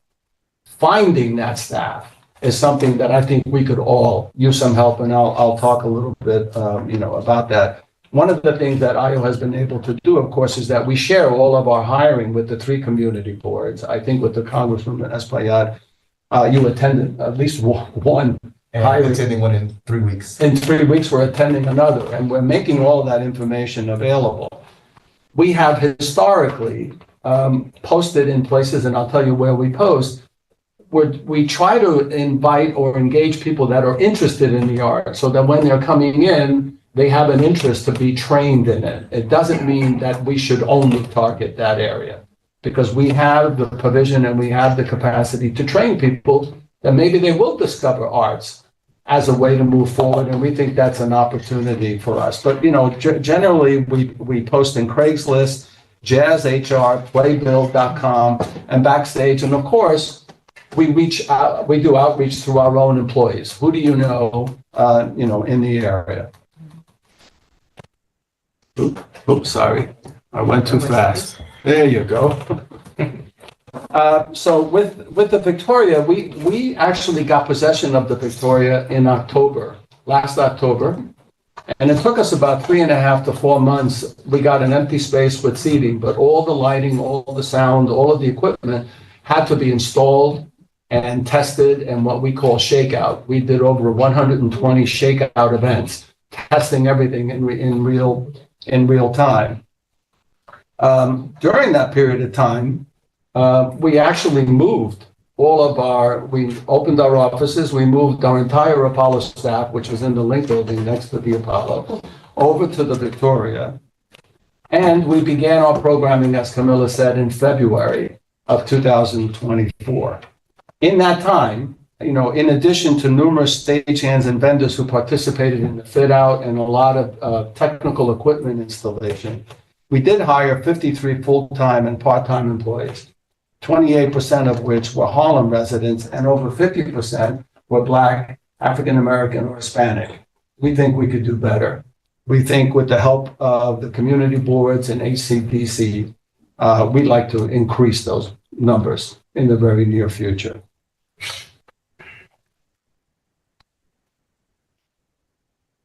How do we provide for the staff once we hire them? You know, we provide extensive training, information sessions with what we call captains, right, Hugh? Yes. And we walk them through the entire function and job.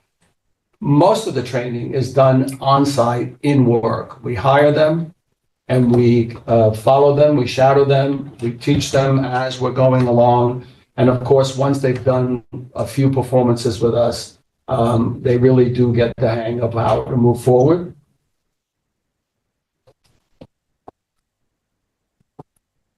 And the fourth floor spaces. There is a vacant office on the fourth floor now.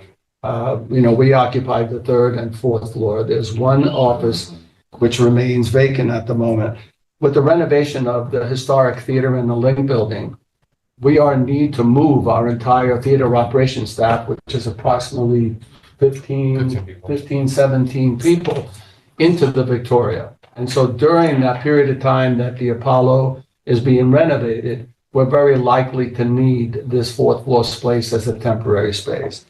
Our intent, of course, is that at the conclusion of the renovation, the Apollo staff, theater operations staff and production will move back. And what we want to do in keeping with our promise to ESD is that we would make that space available at cost, whatever the cost is to the Apollo, giving priorities to qualified, Harlem not-for-profits. We continue to work with, you might recall some years ago, we worked with Jazzmobile and Classical Theater of Harlem and National Black Theaters. And while during this period of time, they were able to find other space because of the delays at the Victoria, we continue to offer them the same promise we made before, is that if and when you want to use the Victoria, you will be provided that space at cost, which was the original agreement we made with ESD, is in addition to the offices. Go ahead, I'm sorry. Including Classical Theater in Harlem? Including Classical Theater in Harlem, yeah. I mean, we had Jazzmobile, I think we also had the African Film Festival, Alja. We talked to a lot of organizations over the time, and most of them found other space. I can say candidly, the cost of the Victoria as a brand new building is not an inexpensive building. We're finding that same problem for ourselves, and we're doing everything we can to mitigate the operating costs of the venue. And that concludes my portion. Any questions? Yes, of course. I had two questions. So are you saying, in terms of the fourth floor, where things stood last, there was one space that was not occupied? Are you saying that you are looking to occupy the entire fourth floor? No, we have the fourth floor now. There's just one space, and there's approximately 730 square foot space. Probably can hold up to 10 to 12 people, depending on whether you use workstations or you need individual offices. That you have not occupied? We have not occupied, and we did not intend to until we suddenly were faced with having to move our theater operations and production staff over, which is somewhere between 15 and 17 people. So that's an additional development and on top of so the remaining 18% that was not occupied by the Apollo, is that what we're saying, that 18% would now be occupied? This would be occupied probably for a period of 9 to 12 months. Yeah, a swing space. Yeah, it's empty space right now. And you think you think the renovation would last or you only need it for 9 months? Right. And then you're saying that the totality of the fourth floor, though, at the end of the renovation, you would vacate the whole fourth floor? No. Just this space. We are in the space now. We're using the fourth floor and third floor. There were an ancillary space, which I think initially was intended for one of the partners. Yes. But given that, and what we did is we left it empty. We don't intend to use it. We'd like to make it available. Though, just so you know, the whole space was actually intended for all of the partners. What happened is that a greater portion of the fourth floor was allocated to the Apollo with either implicit or explicit permission from ESD without this board knowing that. So you, when you're saying that other space was intended for a partner, our understanding is that that whole space was intended for partners, not for all of it, not for 82% of it, I think it is, to be occupied by the Apollo. So that's what I'm trying to understand. The whole space, you're saying that your intention is to be in the remaining space indefinitely, and that last space that's still open, you would be vacating in 9 to 12 months. Is that what I'm hearing? Okay. Well, just to clarify, it was part of the reason why the office occupancy was planned the way it was that, and then what shook out happened because of the original cultural partners decided to seek space elsewhere because of delays in the project. That space allocation amongst the partners that Aldo just mentioned, like NET and Jazzfield and so on, it was coordinated across all of the partners, including, because Apollo was one of the original cultural partners as well. And so that space, it was agreed upon by all of the parties that they would, amongst Apollo, National Black Theater, Jazzmobile, and Classical Theater of Harlem, that on the 4th floor that Apollo would have the larger office suite, and then the other organizations would take the 2 other ones. Then project delays happened, and those other organizations sought space elsewhere. Yeah, no, I think we covered that. We've covered that, ad nauseum. But to be clear, it was news to us. We found out this year, so, or maybe it was last year. I don't remember. It was like exactly. the end of last year. End of last year. So no, it wasn't. It was the beginning of this year. Anyway, so that's why, I'm trying to understand,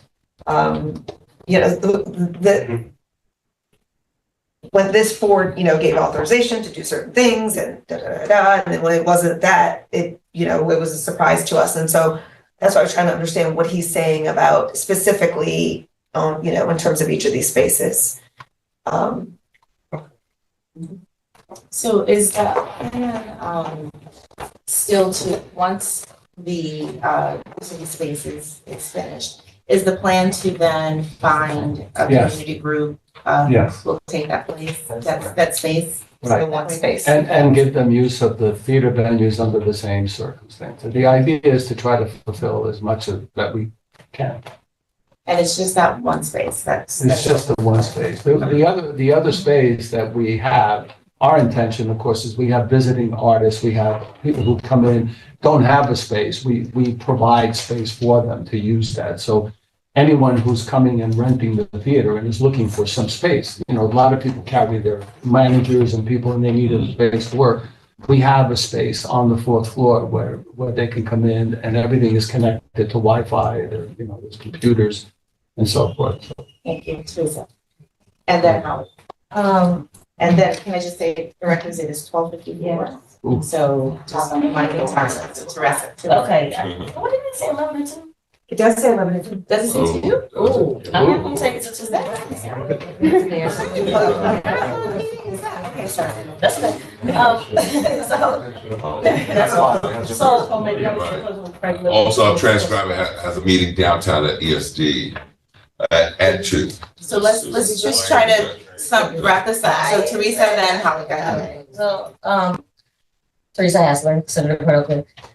I want to get a couple of things straight. So, to my understanding, and I appreciate Terrence for describing it again, was when the Apollo took over the 3rd and most of the 4th floor, that decision was a surprise and it wasn't really described. I don't remember, maybe until now. It was described as a decision that was made offline, right? Like it wasn't, right? Like that wasn't the original agreement, right? That the Apollo take up so much space. And then when you're saying that now Classical Theater of Harlem, the New Heritage Theater Group, or Jacksonville, they decided with the Apollo that the Apollo could occupy more space. Is that what? I don't know if it happened in really that sequential like that. It kind of all happened all at once among a collective discussion. It wasn't like there was one space allocation program and then the other organizations like, oh, we don't need as much space, Apollo can take the rest. I mean, and at the time of I don't think it was a complete black box because there was a lease term sheet signed, or sorry, authorized with this board indicating that Apollo would occupy certain spaces on both floors. That's fine, and I don't want to, because it's not here, I just want to, in my mind, just set the tone for the next. Yeah, but you are correct that some of the discussions happened with people who are no longer at ESD. At ESD, yeah. Offline, yes. Got it. That's cool. The other part of that is, so now for 9 to 12 months, the only empty space is going to be occupied as a swing space temporarily by the rest of your staff, production staff. So that means that the Apollo will then occupy the whole 3rd and 4th floor, and no other outside entities. I'm not talking about visiting artists that may come in, actually have a lease space on the 3rd or 4th floor. This will be all Apollo. And then when you come out of that 730 square foot space, that will be the only space available possibly to a possible community partner. How much would that space be? How much the cost? Yeah. I think the rents are probably somewhere in the $40 to $50 a square foot. That's what the costs are. I told you math is not my ministry. So I want to say, if I want the whole 727. So I'm coming in, I'm Teresa's breaktheater.org. And I want, what is that, 50 times 727? So that's 36,000. That includes Divided by everything, 12, right? that's 3,000. Wait, are you saying is that a monthly or annual? So like 3,000 a month. About 2 to 3,000. Yeah, I mean, we haven't. It's been sitting there. The last time we calculated this was about 3 or 4 years I just ago. want to know. I'm just Yeah. this my mind. So like I said, so about Right. 30, let's say 3,000 a month just to be safe. And then you said for the visiting artist, that space would be space that's already occupied by the Apollo. So I'm a visiting artist. There's still no empty space. I would then go back to the Apollo, and you would give me a cubicle, or you would give me a desk, or you would give me you would sublease your space to the visiting artist, or would you just? We don't lease it to them. We give it to them. So they would If pay. they're in the venue and they have people that need a place to work, we provide that space for them. We don't At add no additional cost. At no cost. Okay. I'm just wondering, if I'm teresatheater.org, maybe I shouldn't lease a space. Maybe I should just do a show and then ask for a desk. Well, I think the difference is that the intent of the offices for the cultural organizations was not really based on performances. It's really based on their business operations, which is year round. Yeah.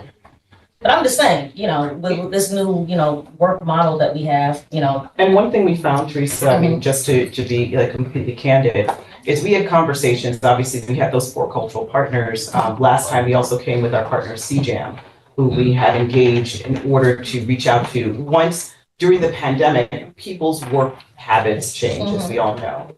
So the idea of a nonprofit organization and a smaller cultural arts organization having to pay at cost $3,000 a month for office space seemed like a very low priority. I'd rather put that into my show than actually have permanent office space. And that's what we started to find, not just with our 4 cultural partners who either found free space elsewhere or decided to work completely remotely, but the other organizations that we engaged in conversation.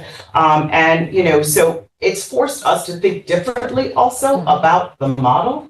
And therefore, how do we make sure, and because this is a conversation not just happening here at the Apollo, but field wide. If I have a cultural arts organization, $2 million annual operating budget, do I want to spend $3,000 a month for office? It's a very real thing. And it's been hard for us to try to find and fill.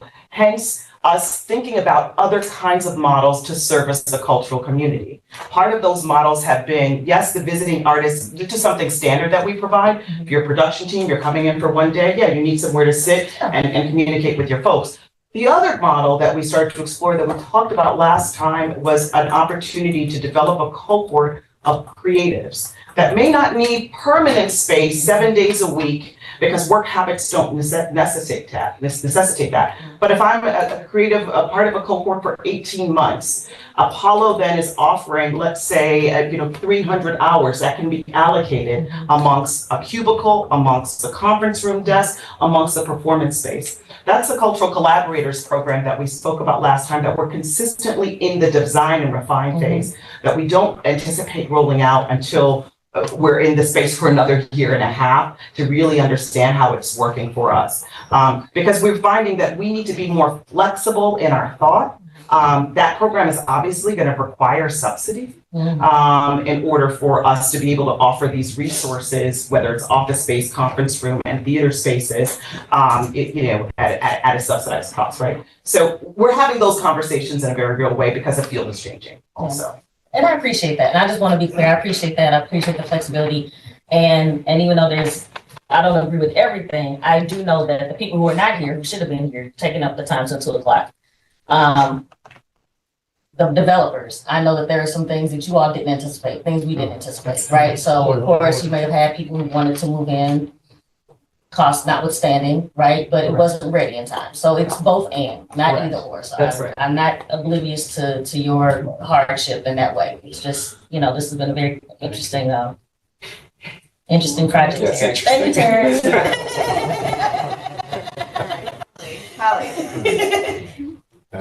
Okay. Limited memory.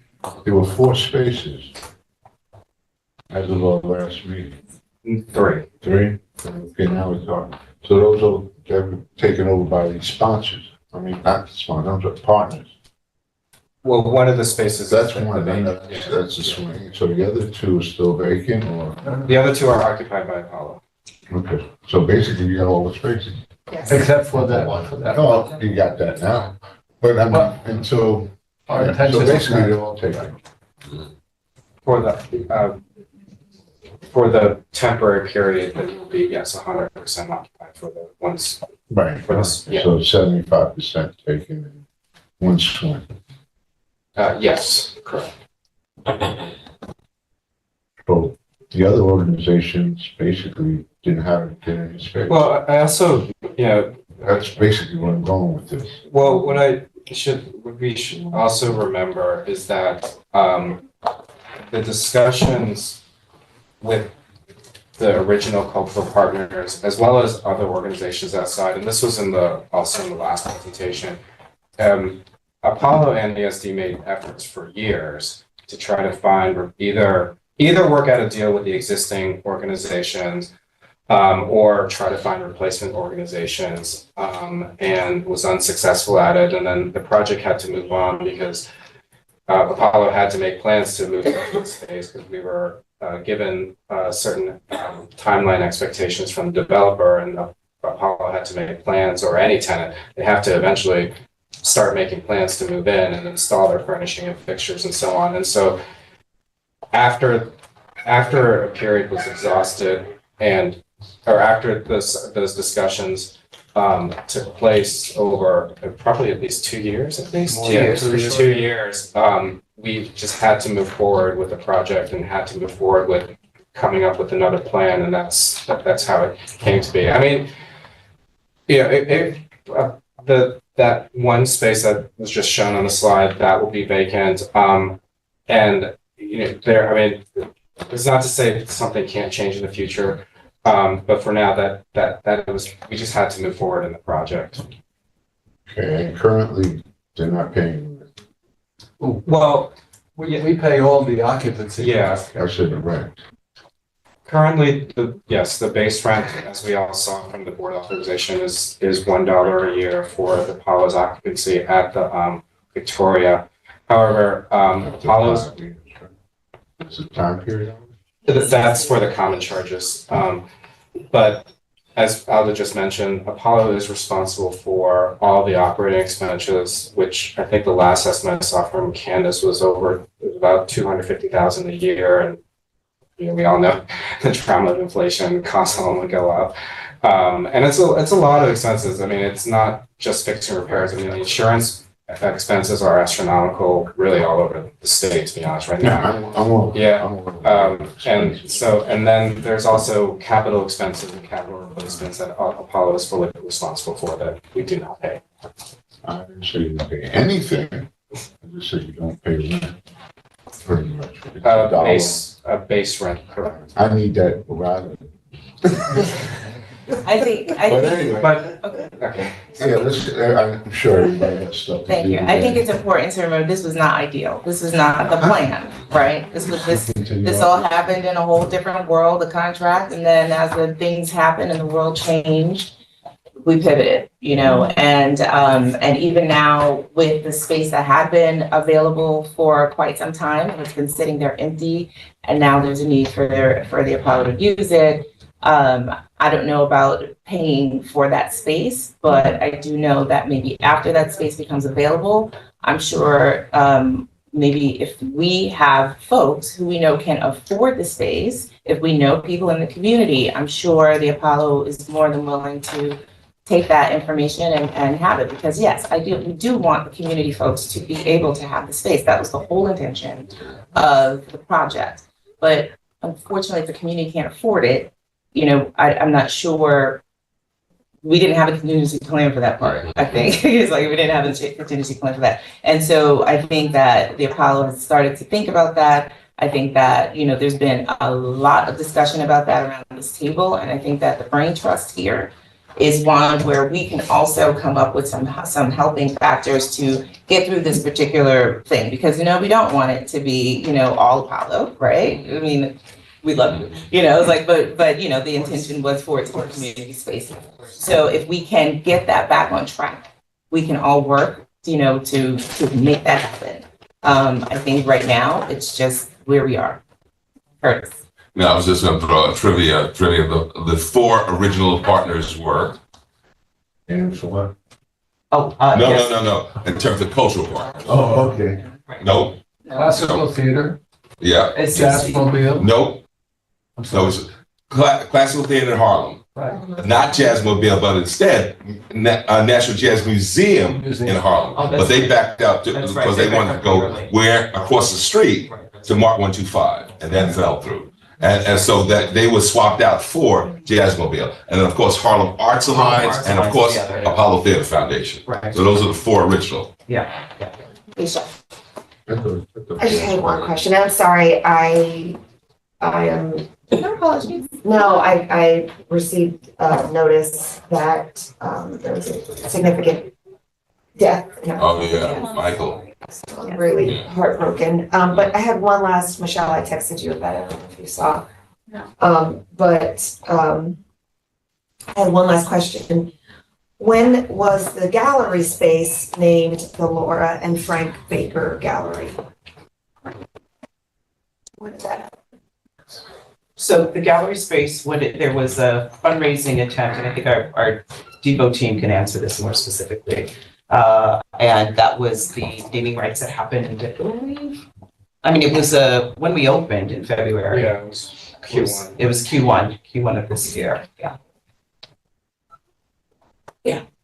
Isha, what's the name of it again? Laura and Frank Gallery. Laura Frank Baker. I'm sorry, Laura and Frank Baker. Oh, Baker, okay.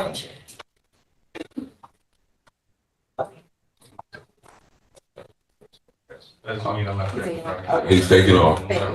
It's a virtual way of being from. Gotcha. Yeah. Thanks. Any questions? No, I think, we should. Was that answered? I didn't hear. Was it answered?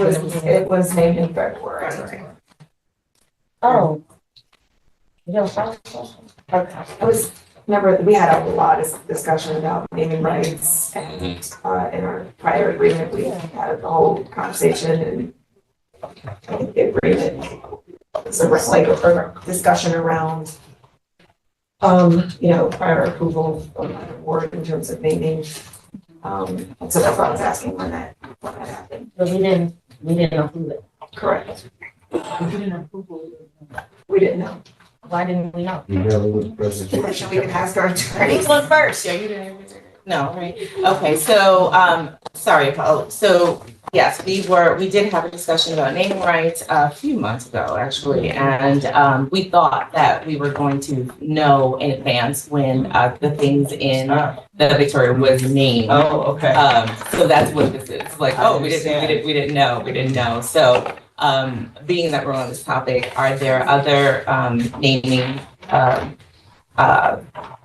projects in the works already, or? Well, there are, I don't know if you want to.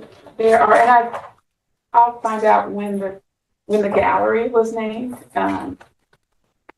Not sure. I know that when I started a year ago, it had been determined. And we weren't, the process. So we'll get up to speed, with, the timing. The 200 seat, under 99 seat is not named.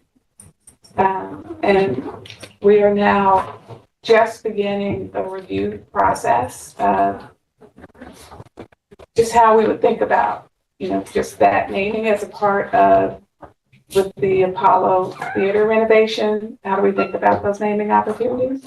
So we will absolutely come back, and have a discussion about that naming before anything happens. Thank you. Thank you so much. Those both theaters? The Janelle Procope is the 99 seat theater that had been named Over a year ago. Yeah, no. Before the initial opening, yeah. I'm sorry, we're not aware. We weren't We were aware. not aware, Terrence, you said Well, hold on, I'm that sorry. that was what they were thinking about, but. Can we have this discussion? Yeah. For council, I'm sorry, this is for council. Since the stenographer's gone, how are we recording? Yeah. Virtual. He's gonna have to sit He's at gonna- home. Okay, yeah, I'm sorry, I apologize, I just wanna make sure it's recorded. So the naming, I'm sorry, Keisha, I know that's important. You weren't made aware. So this is a discussion we need to have with council and with ESD, and we will do that, okay? Are there any other questions for? Oh, just one other note. There's also, last year was also a seat naming campaign. And I just, again, that we need to come back to. I just didn't have a plan for it, so didn't activate without a plan.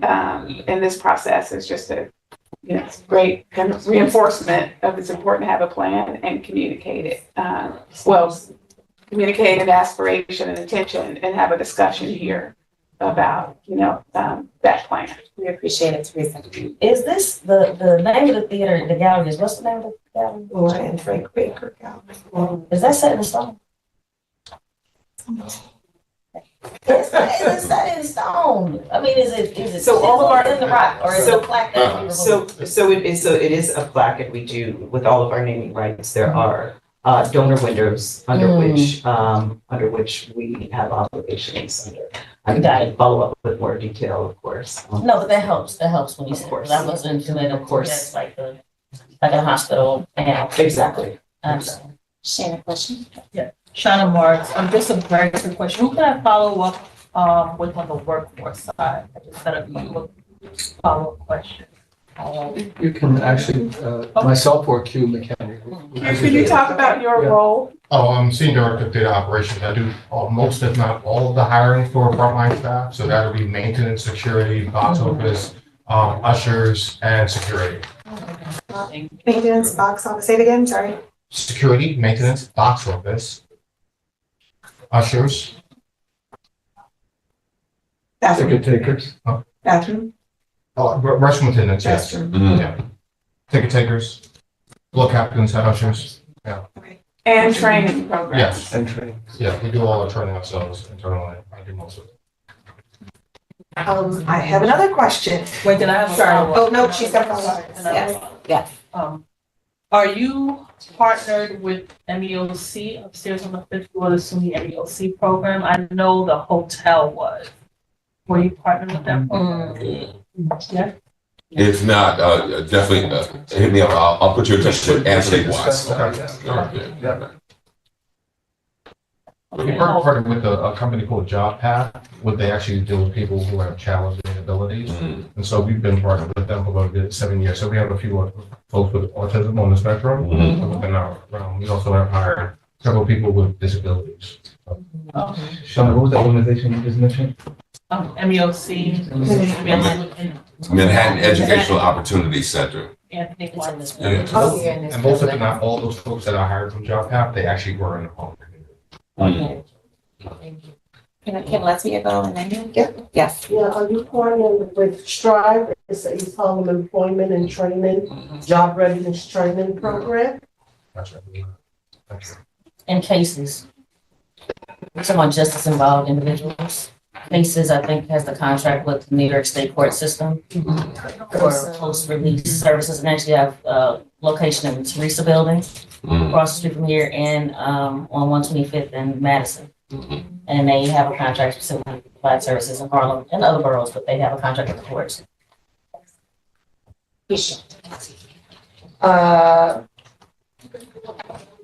Also was another one, since we're on the topic. I forgot what the question was. Sorry. I'm sure it's gonna come back. Yeah, I forgot. We have another piece of the presentation which we didn't get to. Yeah, there's a bit more, because there were questions around marketing and outreach. And so we just wanted to make sure that we touch on that so that you understand our philosophy, methodology. Director, can I ask you to let Apollo finish? I said, write down our questions and then we'll go to the end. Let's go. So I'm glad I'm also able to do this. I just wanted to give a few top line highlights of the outreach and some of the press, actually starting with the press as a result of our direct campaign in support of the opening of the Victoria, starting with New York Daily News coverage, which covered the opening February 1st that we had, and then leading into in March, WCBS did a recap of our ribbon cutting, which happened on March 7th. And also Sherry Shepard also covered the opening of the Victoria, which was great, and you'll see the reach here, over 550,000 impressions just from that engagement alone. And then additionally, our coverage in the New York Times of Diane McIntyre for that nearly sold out run, which was really, really exciting. There we go. Just a few top line notes about our marketing efforts. We know statistically, email is the biggest driver of our ticket sales in general. 350,000 is our full subscriber base, and we send to that list weekly, and that covers all of the upcoming events. We have featured in the past our Apollo Cares, so it covers really all of the activity, including educational and outreach programs. We also have a really vibrant presence across social media with 550,000 subscribers across all of our platforms. That includes Meta, so Facebook and Instagram, YouTube, Twitter, and Threads, which we've been active on as well. In addition, as far as bringing some of our work out of home and our outreach, we have been active participants in Harlem Week, and you'll see a photo of last year's activation there, which was a really great opportunity for us to showcase the opening of the Victoria. So that was one of the first opportunities that we were able to hit directly with the Harlem community for Beat Generation. This is for, we raffle off tickets at our Harlem Week as well. So it's a really great opportunity for us to engage directly with the community here. We also specifically on Victoria activated the news screens, and we did 20 of those targeting Harlem and Upper Manhattan, specifically for the Victoria and our 90th anniversary. That was back in January. And then we also, in support of the opening of the Victoria, did a direct mail campaign to 20,000 homes. The really interesting thing about that is that we targeted specifically our Harlem community and Upper Manhattan, but we also are a member of TRG's Audience 360, which allowed us to tap into known ticket buyers from other arts organizations and culturals like Lincoln Center, like City Center, and BAM, for instance. So we're able to actually reach known ticket buyers who may or may not have known and or come up to Harlem to come see our shows, to actively outreach to those groups as well, which also kind of dovetails into our main goal to bring people also from the larger boroughs in New York to Harlem to come see our shows, to go to restaurants. One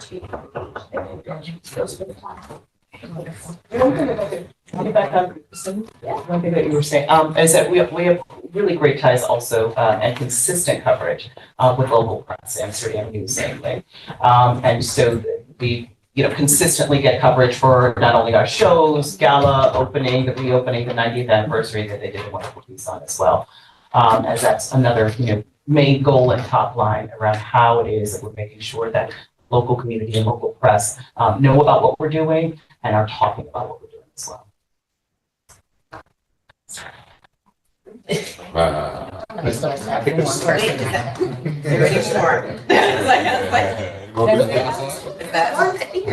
Yeah, I think there's one more. Okay, one more. Oh, yes.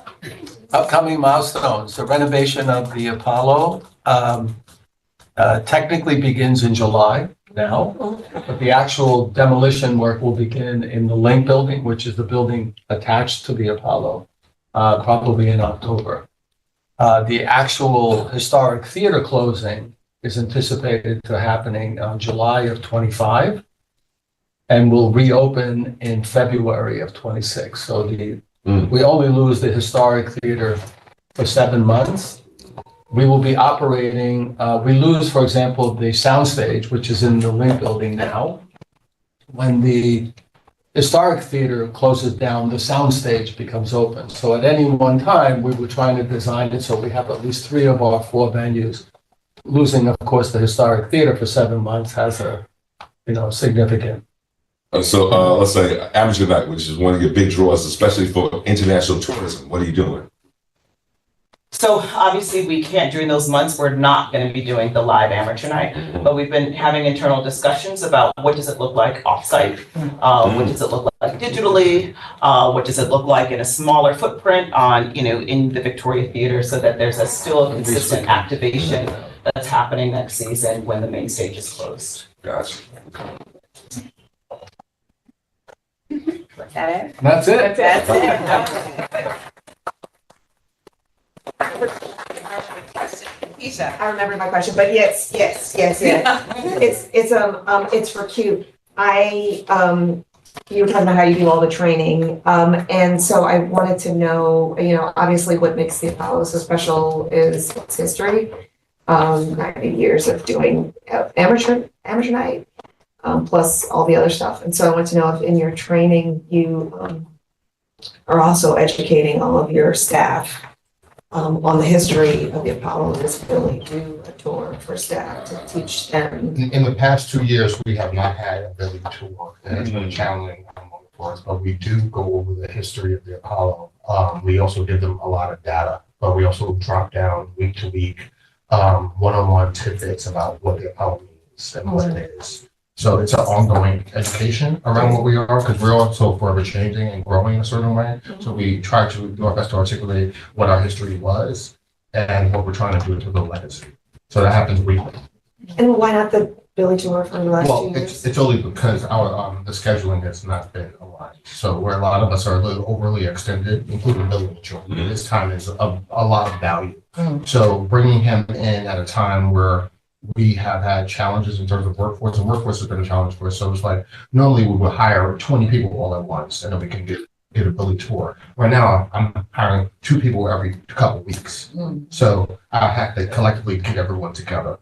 So if it's not a Billy tour, it's a Q McKinney tour. I don't know about the Q McKinney tour. I'm not so sure. I have never been on the Q McKinney tour. No one's like Billy though. But we have 75 full-time, and every full-time administrative member goes through a Billy Mitchell tour. That is an absolute mandatory, in addition to getting Ain't the Real Thing, Ain't Nothing But the Real Thing coffee table book that details our history.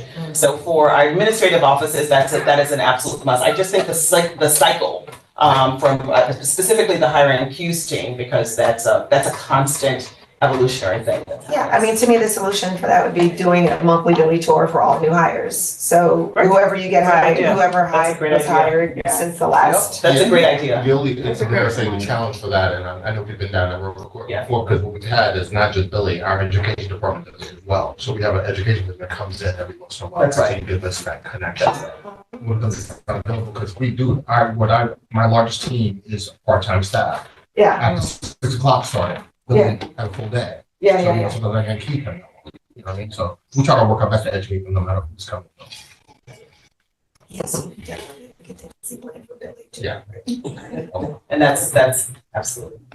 Do a pre-recording. We've done that. Oh, Billy? Yeah. And inside, your hologram. We actually did that too. We did that too. We did the virtual tour. Yeah, virtual. Yeah, we did a hologram a few years ago, about 6 months ago. Wow. But we do have a virtual tour with Billy that's offered for partners, community, et cetera. Are there any more questions, directors? Are there any more questions for the Apollo? All right, seeing none, Apollo Theater, thank you so much.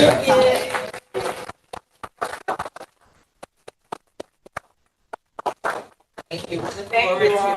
The next quarter of the board. Yes. It's time to get down. Feel free to take water.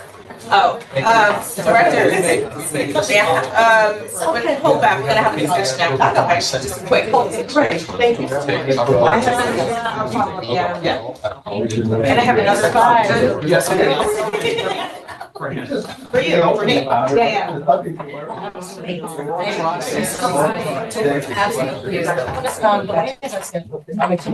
Wait, we have to push.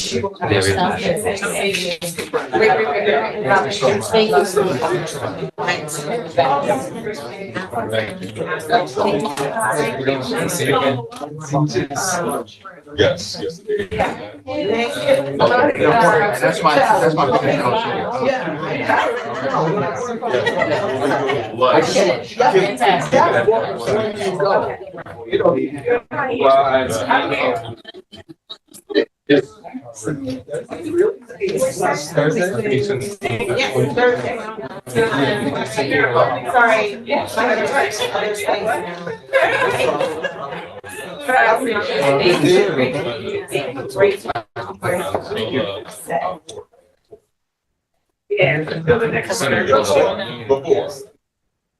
We're about to close out the meeting. Not yet. Sorry about that. Yeah, I think I signed it. Good to see you too.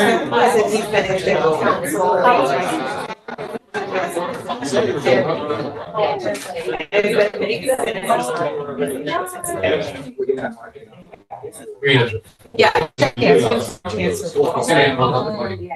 Right, I You too. wanted to talk real quick, but we can. After closing. You just don't want to. 15 years, yes, or in the current. That's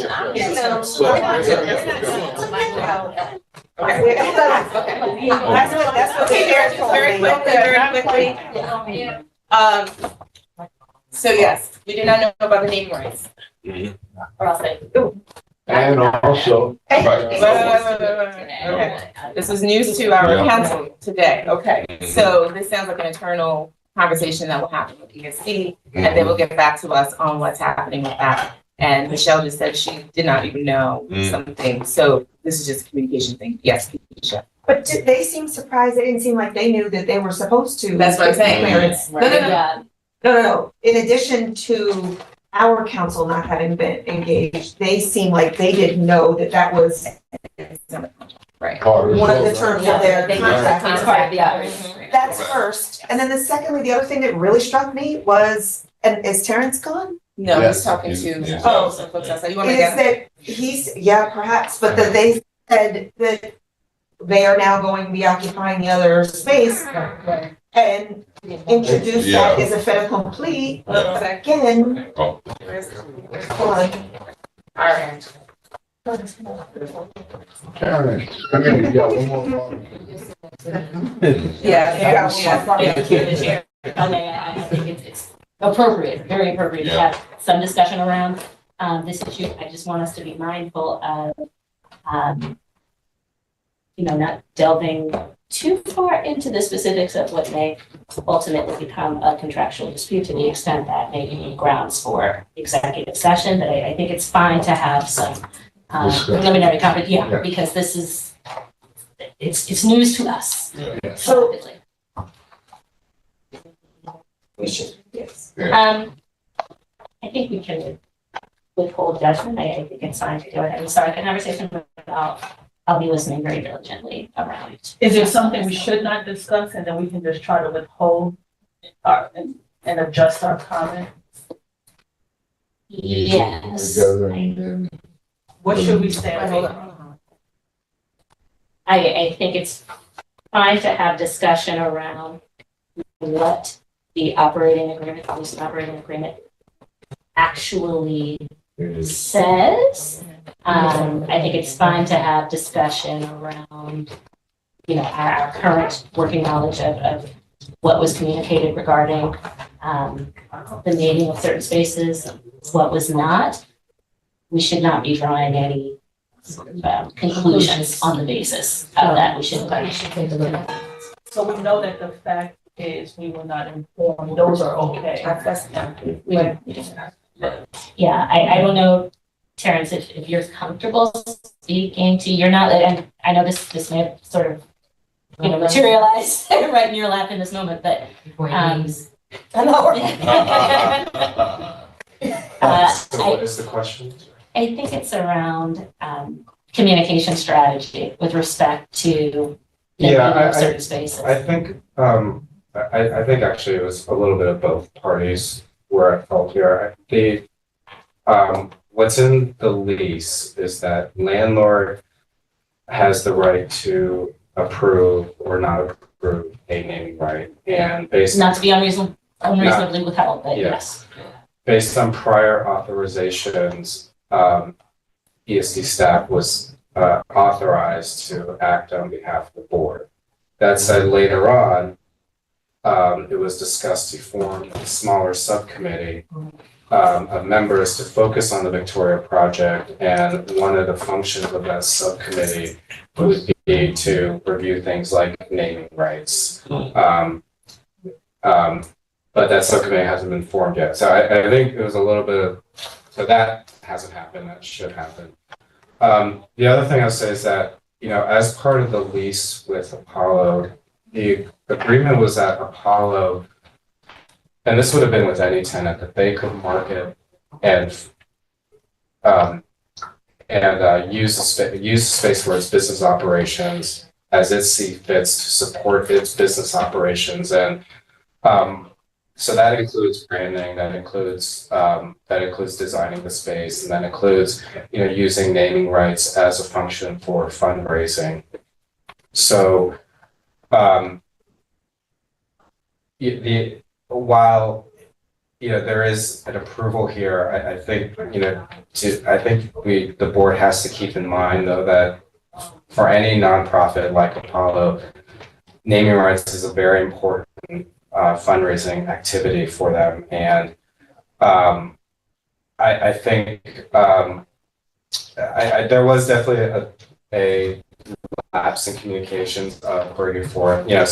I know the gallery naming. It wasn't a surprise today to me, but it was kind of a surprise when I walked in and I saw it. And I asked them. I reminded them. I said, this has to be approved." So then the ribbon cutting happened, and I'd been talking with them, and then it's just like we all are. Things got busy, and but I have said to them that this needs a formal approval from whether it's a subcommittee or if we decide that it should go back to the entire board or something like that. I don't know if this would be a board agenda item. I guess I'll let Carleen speak to that. But yes, there was supposed to be some sort of board input for naming rights, and we can rectify that after this meeting. All right, we will definitely discuss the subcommittee. Keep in mind though, directors, we cannot have a quorum of members on that subcommittee. Okay, and I know that we all signed up for the subcommittee. So keeping that in mind when we readdress the subcommittee, which will be very soon after the people have certain conversations, you'll get an email, okay, and we will, get on that. Terrence, it sounds like an opportunity presented itself and it was taken advantage of, you know, and, from the, nonprofit. That's what it sounds like to me. I think that the opportunity, I think that there was a gap in communication. And because it sounds like they knew that somebody knew that they were supposed to consult with somebody over here, and that didn't happen. And there will be follow-up on that. Yes, that's correct. Right. So I look forward to the follow-up on that. Keisha. Oh, wait, this was. Oh, sorry. Sean. I just wanted to ask a clarifying question because I know I may have missed it. Do we know why there's been a delay to form the subcommittee? Well, it was the dilemma that everybody wanted to be on it. And we were like, okay, you can't, you know, because how do we choose? Like, how are we going to choose, right? So we have to come up with a system to choose. I think, was it 6 or 7 members or something? Yes. 6? I don't know. See, these are the things we have to, yeah. But now that this is on the table, it's 4, so hopefully we will get something going here. Certainly, Yes. Isn't it in the minutes from February? No. That's not the problem is not who. The problem was how many, because everybody wanted to be on. So we get a selection process. We get a selection process. Yeah. Yeah, okay. So now you gotta be Curtis kids. Thank you. Was that all you had? Yeah. So the other thing that was really, I see. I don't know, maybe you shot. Teamwork, y'all. Let's go. So the other thing that was all alarming for me in this meeting was the fact that Aldo presented they're moving into the final space that was open, you know, that was open for community members as a fait accompli. It wasn't a request. It wasn't. They just took it. He said we'll be moving in for the next 9 to 12 months. And I was really shocked by that because what it indicated to me is that either someone didn't message to him about where we are on this board in terms of that, in terms of this, the office space, or I don't know, like what is his understanding? What is their understanding of that whole discussion? I thought like they understood that we already had trouble with the fact that they were occupying 88% of the office space. And then he came back and said, well, we're going to take the other 12% for the next 8 to 12 months. So what has been communicated? What happened before this meeting about that? So I did not know about that until today. Well, I think they didn't, I think my impression was that they did not anticipate a reaction because the occupancy is temporary. Even though, 9 months, 12 months is a year, and that's a long time. And I will say also realistically, some people know this, it takes a long time to negotiate a commercial lease. I mean, it could take 6 months to get a tenant in there at least. And how long has it been empty? It's been empty for, since the beginning, so about a year now. So, we can go back to him and say, no, even a temporary swing space type of occupancy, that requires approval. Recording in progress. Clarify